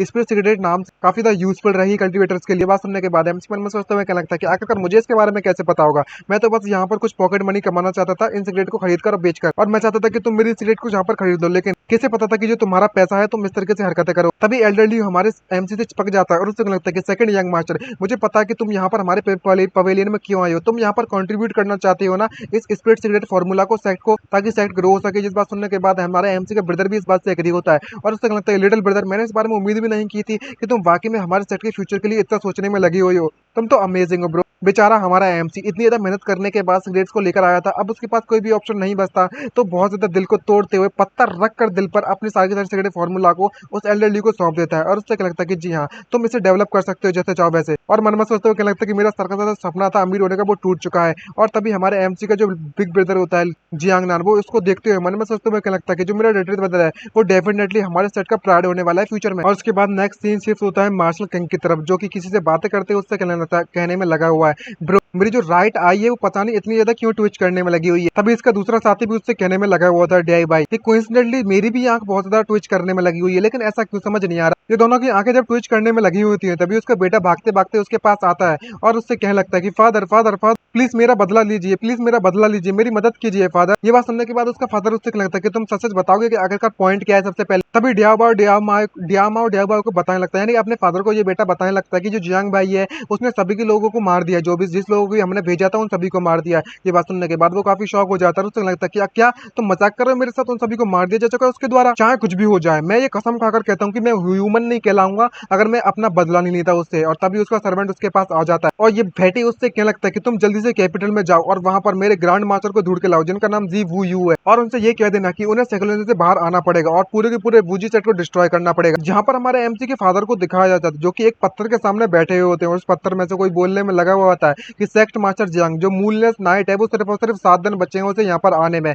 तुम्हें वाकई में ऐसा लगता है कि तुम मुझे यहाँ पर इस तरीके से सप्रेस करके रखने में कामयाब रहोगे। तभी हमारे एमसी का बाप उससे कहने लगता है उस दुश्मन से, मैं यहाँ पर इतने ज्यादा जब मैं जवान हुआ करता था तो मैं यहाँ पर सील करने में कामयाब रहा इतने समय, वो भी अपनी पावर का इस्तेमाल कर। तो तुम्हें वाकई में ऐसा लगता है कि मुझे तुमसे डर लगता है क्या। चाहे पर ये पत्थर में से कोई बोलने लगता है कि सेक्ट मास्टर जियांग तुम वाकई में उस वुमन को भूल चुके हो, सही कारण नहीं भूले ना, क्या तुम्हें अभी भी उसके प्राइस के बारे में नहीं पता जो तुम्हें चुकानी पड़ी। इसकी ये बात सुनने के बाद वो काफी इमोशनल हो जाता है और मैं यहाँ पर अंदाजा लगा सकता हूँ कि जिस वुमन की बात करने में लगे हुए हैं वो हमारे एमसी की मदर है। और सबकी बातें होने के बाद हमारा एमसी का बाप मन में सोचते हुए कहने में लगा हुआ लगता है कि जियांग नान, जियांग भाई, मैं उम्मीद करता हूँ कि तुम दोनों के दोनों मिलकर हमारे इस साइड को डिफेंड करने में कामयाब रहोगे और तुम्हें सर्वाइव भी करना होगा। तभी यहाँ पर हमें एक बंदे को दिखाया जाता है जो कि दूसरे बंदे से कहने में लगा होता है कि ये जगह वूजी सेक्ट है हमारे आगे, और इस बंदे का नाम दिया वू यू है जो कि हैवर रियलमी के 5th टायर पर है, ट्रू पीक पर है, ग्रांड मास्टर है विंड नेशन का, दियाओ बाओ का यंगर ब्रदर। और इस चमन जैसे चेहरे दिखने वाले बंदे का नाम होता है मिंगलिंग गा जो कि हैवरली रियलमी में 5th टायर पर होता है, और उससे कहने में लगा होता है ग्रांड मास्टर, मैं उम्मीद करता हूँ कि जो वादा आपने, जो प्रॉमिस हमसे तुमने किया था, जिस कंडीशन पर हम लोग एग्री हुए, तुम उसके बारे में नहीं भूलोगे। जहाँ पर हम इन 3 लोगों को बात करते हुए दिखाया जाता है, ब्लैक कपड़े वाला उससे कहने में लगा होता है ग्रांड मास्टर दाओ, जब तक तुम बूजी सेट को पूरी तरीके से वाइप आउट कर दो में हमारी मदद करोगे, और उसके बाद 300 कल्टीवेटर को सेक्रीफाइस करने में हमारी मदद करोगे ब्लड ऑफरिंग के तौर पर, और उसके बाद हम लोग अंडरवर्ल्ड में वेनरेबल को वापस ले जाएंगे। और अगर इतनी सी मदद तुम हमें कर देते हो, मैं तुम्हें इस बात की गारंटी देता हूँ कि हम सिर्फ और सिर्फ पूरे के पूरे विंड नेशन को कंट्रोल ही नहीं करेंगे, बल्कि तुम इस पूरे के पूरे एंटायर रीजन के लॉर्ड बन जाओगे, किंग बन जाओगे, किंग। तुम इस ऑफर के बारे में क्या सोचते हो? अगर तुम्हें ये पसंद आ जाए तो तुम बताओ। ये बात सुनने के बाद वो स्माइल मार, और यहाँ पर कहानी प्रेजेंट में आती है, और क्या लगता है कि नेचुरल सी बात है कि मैं ऐसे एक्सेप्ट करूंगा। और मन में सोचते हुए क्या लगता है, मुझे वीजी चैट के बारे में कुछ घंटा फर्क नहीं पड़ता कि वहाँ किस तरीके का सेक्ट है, वो रहता भी है नहीं रहता। अगर वो वाकई में मेरे डियाओ फैमिली को ऑफेंड करते हैं तो उन्हें मरना होगा। और तभी हमारे एमसी को दिखाया जाता है जो कि सिगरेट पहनते, आई मीन सिगरेट से सुट्टे मार मार कर एक्शन दिखा रहा होता है हमको, और उससे काफी ज्यादा पॉइंट्स मिलने में लगे होते हैं फालतू के। और जब इतने ज्यादा उसके दुश्मनों से पॉइंट मिल रहे होते हैं, उनमें से डियाओ माओ, डियाओ बाओ, हुओ फेंग, दिया वू यू, जब ये हमें से इसे देखता है तो काफी सरप्राइज होते हुए क्या लगता है कि ये तो वाकई में बहुत ज्यादा स्ट्रेंज बात है कि मेरे जो रेज पॉइंट है वो काफी तेजी से बढ़ने में लगे हैं। आखिरकार डिया माओ और जो बाकी के जो जितने भी लोग हैं वो वापस से वूजी सेट पर अटैक करने वाले हैं क्या? ये बात को सुनने के बाद सिस्टम आती है, और उससे क्या लगता है कि जो होस्ट है वो वाकई में एक ट्रूथ टेलर बन चुका है। अब तो हमारा होस्ट फ्यूचर भी देख सकता है। जब हमारा एमसी को ये बात पता चलती है तो मन में सोचते हुए कहने में लगा होता है कि लास्ट टाइम मैं वाकई में किसी तरीके से 3 हेवनली रियलमी के जो फर्स्ट टायर के ब्लैक क्लॉथ के मैन थे उन्हें हराने में किस तरीके से कामयाब रहा था, लेकिन मुझे उन्हें हराने के लिए हेवनली रियलमी में एडवांस करना पड़ा। लेकिन इस बार जो डुओ वुई है वो ऑलरेडी काफी सारे लोगों को अपने साथ लेकर आ चुका है, जो कि लास्ट टाइम के मुकाबले में काफी डिफिकल्ट होने वाली सिचुएशन। तो हमारा एमसी लिटिल एंड जाने के सिस्टम से पूछने लगता है कि तुम मुझे ये बताओ कि अगर मुझे कितने ज्यादा रेज वैल्यू की जरूरत पड़ेगी अगर मैं एडवांस करना चाहता हूँ हेवनली रियलमी फर्स्ट टायर से सेकंड टायर पर। तो ये बात सुनकर एमसी उससे क्या लगती है कि तुम्हें अभी भी कम से कम 1200 रेज पॉइंट की जरूरत पड़ेगी, आई मीन 12,000 रेज पॉइंट की जरूरत पड़ेगी। ये बात सुनने के बाद एमसी की पूरी आत्मा उसके शरीर से बाहर निकल पड़ती है इसको देखने के बाद, और क्या लगता है कि अभी भी मुझे इतने ज्यादा की जरूरत है। तो इतना शौक दिखते हुए सिस्टम मुस्कुराती है, और उससे क्या लगती है कि तुम्हें इतना डिस्करेज होने की जरूरत नहीं है। जब तुम हेवनली रियलमी पर रीच कर जाओगे उसके इनिशिएट पर, तो तुम ग्रांड कंप्लीशन पहुंच जाओगे। उसके बाद एडवांस कर सकते हो वैली यूनिटी फर्स्ट टायर, फिर तुम्हें उसके बाद कुछ बेनिफिट भी मिल जाएंगे। और वैली यूनिटी के बारे में जब हमारे एमजी को पता चलता है तो वो काफी शौक होते हुए चिल्लाते हुए एमसी से सिस्टम से पूछने लगता है कि आखिर जी वैली यूनिटी कौन सी रियलमी में, जो हेवनली रियलमी में है वो इस कल्टीवेशन की पीक नहीं है। ये बात सुनने के बाद सिस्टम मुझसे क्या लगती है कि चलो मैं तुम्हें थोड़ा बहुत इंट्रोडक्शन देती हूँ इसके बारे में, और अपने इस कंटिनेंट के कल्टीवेशन सिस्टम के बारे में बताने लगती है। और कहने लगती है कि हमारा जो स्टारफॉल कंटिनेंट है उसका जो कल्टीवेशन रियलमी है उसे डिवाइड किया गया है मार्शल डाउ रियलमी और डाओस्ट रियलमी में। तो जो मार्शल डाउ रियलमी की जो है तो वो एम्फेसिस करता है बॉडी फॉर्जिंग में, और यहाँ पर 4 रियलमी में से बांटा गया है, हेवन, अर्थ, जुआन एंड येलो। और होस्ट के बारे में बात करें तो वो इस वक्त सबसे ज्यादा हाईएस्ट रियलमी पर मौजूद है। यहाँ पर सबसे हाईएस्ट रियलमी मार्शल डाउ रियलमी की हेवनली रियलमी होती है। और जब हमारा जो होस्ट है वो हेवनली रियलमी ग्रांड कंप्लीशन पर पहुंच जाएगा तो उसके बाद जैसे ही वो सिस्टम का इस्तेमाल करेगा तो वो वापस से मार्शल डाउ रियलमी के डाओस्ट रियलमी पे कन्वर्ट हो जाएगा। और ये डाओस्ट रियलमी एम्फसाइज करती है इस स्पिरिट को गैदर करने का। और करंटली जो कल्टीवेटर्स के नाम, कल्टीवेटर जिन रियलमी के बारे में जानते हैं जो डाओस्ट कल्टीवेटर्स होते हैं, इंक्लूडिंग वैलिड यूनिटी को मिलाकर सी ओपनिंग रियलमी, सील्ड रिवल रियलमी और सबर्जियन रियलमी। ये बात जानने के बाद एमसी काफी एक्साइटमेंट से भर जाता है, और मन में सोचते हुए क्या लगता है कि वाओ, यहाँ पर तो काफी ज्यादा और भी ज्यादा कल्टीवेटर रियलमी और लेवल्स बचे हुए हैं। मुझे लगा था कि यहाँ पर सिर्फ और सिर्फ हेवनली रियलमी सबसे ज्यादा हाई लेवल पर होगी। आखिरकार मेरे फादर ने इसके बारे में कभी क्यों नहीं बताया? ये बात सुनने के बाद एमसी सिस्टम से पूछने लगता है कि अगर ऐसी बात है तो सबर्जियन रियलमी की ऊपर बारे में क्या, और इससे कोई हाई लेवल की रियलमी मौजूद है? तभी सिस्टम उससे कनेक्ट है कि तुम्हारा क्वेश्चन बाकी बहुत अच्छा, और हमारे एमसी काफी नजदीक आते हैं उससे कनेक्ट कि इसके आंसर में बात करूं तो इसके बारे में अभी तक कोई भी नहीं जानता। ये बात सुनने के बाद एमसी सरप्राइज हो जाते हैं तो सिस्टम से पूछ लगता है कि लेकिन ऐसा क्यों? तभी सिस्टम उससे कहने लगती है ये इसलिए है क्योंकि आज तक कोई भी इस पूरे के पूरे कंटिनेंट में अभी तक इमोर्टल बना ही नहीं है, और जब तक बना नहीं है इसलिए कोई भी रिकॉर्ड यहाँ पर मौजूद नहीं है। ये बात सुनने के बाद एमसी सरप्राइज होता है और उससे कहते हैं क्या तुम्हारे कहने का मतलब है सच में कोई इमोर्टल नहीं बनाया आज तक क्या? तो सिस्टम भी काफी क्यूट सा चेहरा बनाती है और एमसी को कहने लगती है कि शायद ऐसा पॉसिबल हो सकता है कि इस पूरे के पूरे कंटिनेंट में अभी तक की हिस्ट्री में तुम पहले ऐसे बंदे हो सकते हो जो कि इमॉर्टल बन सकते हो। तो इसलिए मैं तुम पर चीयर करती हूँ कि उम्मीद करती हूँ कि तुम जरूर बन जाओगे इमॉर्टल। कि मुझे जब हमारा एमसी ये बात सुनता है कि ये एक इमॉर्टल बन सकता है तो काफी सरप्राइज हो जाता है ये बात। और जब हमारा एमसी सिस्टम से बात करने में लगा हुआ था तभी प्रिंसेस वहां पर आती है और क्या लगता है कि यंग मास्टर जंग तुम्हें वाकई में बहुत जल्दी जल्दी हो चुका है। तभी एमसी काफी इसको देखकर सरप्राइज हो जाता है और उससे क्या लगता है कि मैं अभी अभी तो मूतने के लिए उठा था। अब जब हमारा एमसी इतना फालतू का बहाना बनाता है तो सिस्टम मुस्कुराने और हंसने लगती है और उससे क्या लगता है कि ओ माय, वास्तव में मेरे होस्ट के पास बिल्कुल भी शर्म नाम की चीज नहीं है जो कि यालन के सामने इस तरीके की बातें करने में लगा हुआ है। तभी से होस्ट हमारा जाने की एमसी उससे क्या लगता है कि तुम अपना मुंह बंद रखो। जब इसकी फालतू की बकवास हमारी प्रिंसेस सुनती है तो वो उससे क्या लगता है खैर इस बारे में भूल जाओ, चलो ब्रेकफास्ट करने के लिए हमें चलना चाहिए जो कि मैंने अपने हाथों से बनाया है। और सक्सेसफुली उसे पॉइंट मिल जाते हैं डाव वुई उसे। और जब हमारे एमजी को पता चल चुका है कि वो सभी के सभी लोग वापस से हमारे सेट पर अटैक करने के लिए आ चुके हैं तो वो अपनी प्रिंसेस से क्या लगता है कि यालन तुम जल्दी से वापस जाओ सबसे पहले और खाना खा लो आराम से, मैं अभी वापस आता हूँ। ये बात सुनकर वो काफी कंफ्यूज और सपराते भर जाती है और तभी हमारे एमजी को वहां से उड़ते हुए दिखाया जाता है जो कि मन में सोचते भागते हुए कहने में लगा हुआ था कि ऑलमोस्ट मैं तो इसके बारे में भूल ही गया था क्योंकि जो डियान भाव है वो रेनफोर्समेंट लेकर यहाँ पर आता ही होगा जल्द से जल्द सेट गेट पर पहुंचना होगा और सभी के सभी डिसिपल्स को प्रिपेयर करने के लिए कहना होगा डिफेंस के लिए ताकि वो सब तैयारी कर सके अपनी उन सभी से निपटने के लिए। लेकिन किसी तरीके से थोड़ी देर बाद जब हमारा एमसी वहां पर पहुंचता है तो वो काफी ज्यादा लेट हो चुका था। वो देखता है कि इनकी फाइट ऑलरेडी यहाँ पर स्टार्ट हो चुकी है। तब ये चमचा जैसा दिखने वाला बंदा जो कि हमारे जंग नान पर नजर बनाकर रखा हुआ है वो अपने सेकंड अंकल को बुलाता है और बताता है कि इस बंदे का नाम जंग वेई है। यहाँ पर हमारा एमसी अपने एक डिसिपल को बचाते हुए उससे लगता है कि तुम जल्दी से जाओ और मेरे ब्रदर और ओल्ड डू को इसके बारे में सब कुछ बता और उनसे जाकर कहना कि हमारे सेट पर कुछ गेस्ट आए हमसे मिलने के लिए। और वो बंदा वहां से भागकर चला था बताने के लिए सभी। तभी ये बंदा वहां पर चिल्लाता है हमारे एमसी पर और उससे क्या लगता है कि जियांग भाई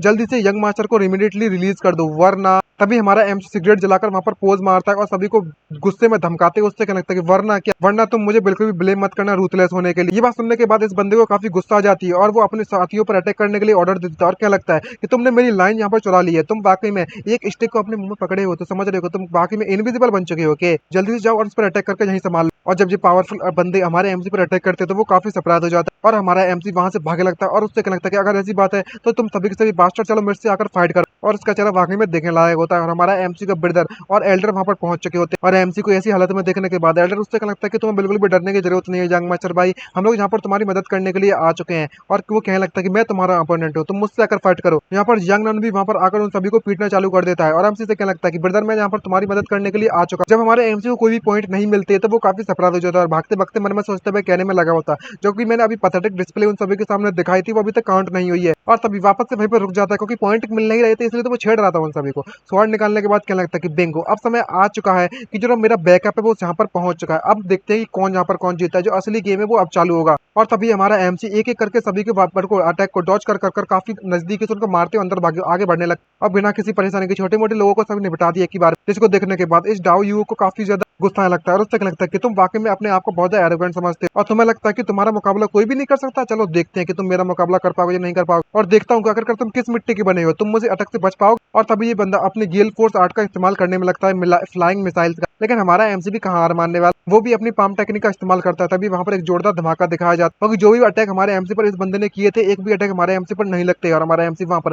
बिना किसी परेशानी खड़ा रहता है। जिसको देखकर वो कहने लगता है मन में सोचते हुए इस बंदे ने एक्चुअली में ब्लॉक कर लिए मेरे वॉर्ड मिसाइल्स को। अब जब ये बात समझ में आ चुकी है तो वो उससे अपनी थोड़ी दूरी बनाने लगता है और अपने सारे के सारे अटैक को अपनी पावर को अपने हाथों में इकट्ठा करते हुए कहने लगता है मन में सोचते हुए मैं लगता है अपने दुश्मन को अंडर एस्टिमेट कर रखा हुआ है, तो अगर ऐसी बात है तो मेरे इस अटैक का मजा चखो। और तभी ये बंदा अपने रिवॉल्विंग पाम टेक्निक का इस्तेमाल करता है और जैसे वो थ्रो करता है तो हमारा एमसी बिना किसी परेशानी के उसको डॉज कर देता है क्योंकि उसका जो निशाना होता है वो चूक जाता है। जिसको देखकर एमसी पूरी तरीके से सरप्राइज हो जाता है और क्या लगता है कि वाह तुमने तो इस अटैक को मिस कर दिया। और हंस हंसकर इसका मजाक उड़ाते हुए क्या लगता है कि तुम बेवकूफ बुड्ढे कहेंगे, तुम्हारी आंखें वाकई में कमजोर हो चुकी है, तुम्हारा जो अटैक था पूरी तरह से यूजलेस है यूजलेस। लेकिन तभी ये बंदा मुस्कुराते हुए उससे क्या लगता है कि तुम यंग मैन तुम इतना ज्यादा एरोगेंट होने की जरूरत नहीं है, क्या तुमने मेरे अटैक का नाम नहीं सुना, मेरे अटैक का नाम था रिवॉल्विंग पाम। जब एमसी थोड़ा बहुत इसके बारे में सोचता है तो वो काफी कंफ्यूज सरप्राइज से भर जाता है जहां पर उसका एमसी का दुश्मन उससे कहने में लगा हुआ था कि जब मैं इस अटैक को अनलीश कर देता हूँ तो इसकी पावर होती है ना, वो इसकी पावर होती है वो सिर्फ तभी तुम्हें रिवील होगी, तभी इसका अंदाजा होगा जब वो रिवॉल्व होकर वापस रिटर्न होकर तुम पर अटैक करेगा। और उसका अटैक पीछे से हमारे एमसी पर बढ़ने लगता है जिसको देखने के बाद एमसी काफी ज्यादा घबरा जाता है। इतना पावरफुल अटैक जो हमारे एमसी पर आ चुका है। और इसी सरप्राइजिंग न्यूज के साथ यहीं पर मैं इस पार्ट की एंडिंग करता हूँ।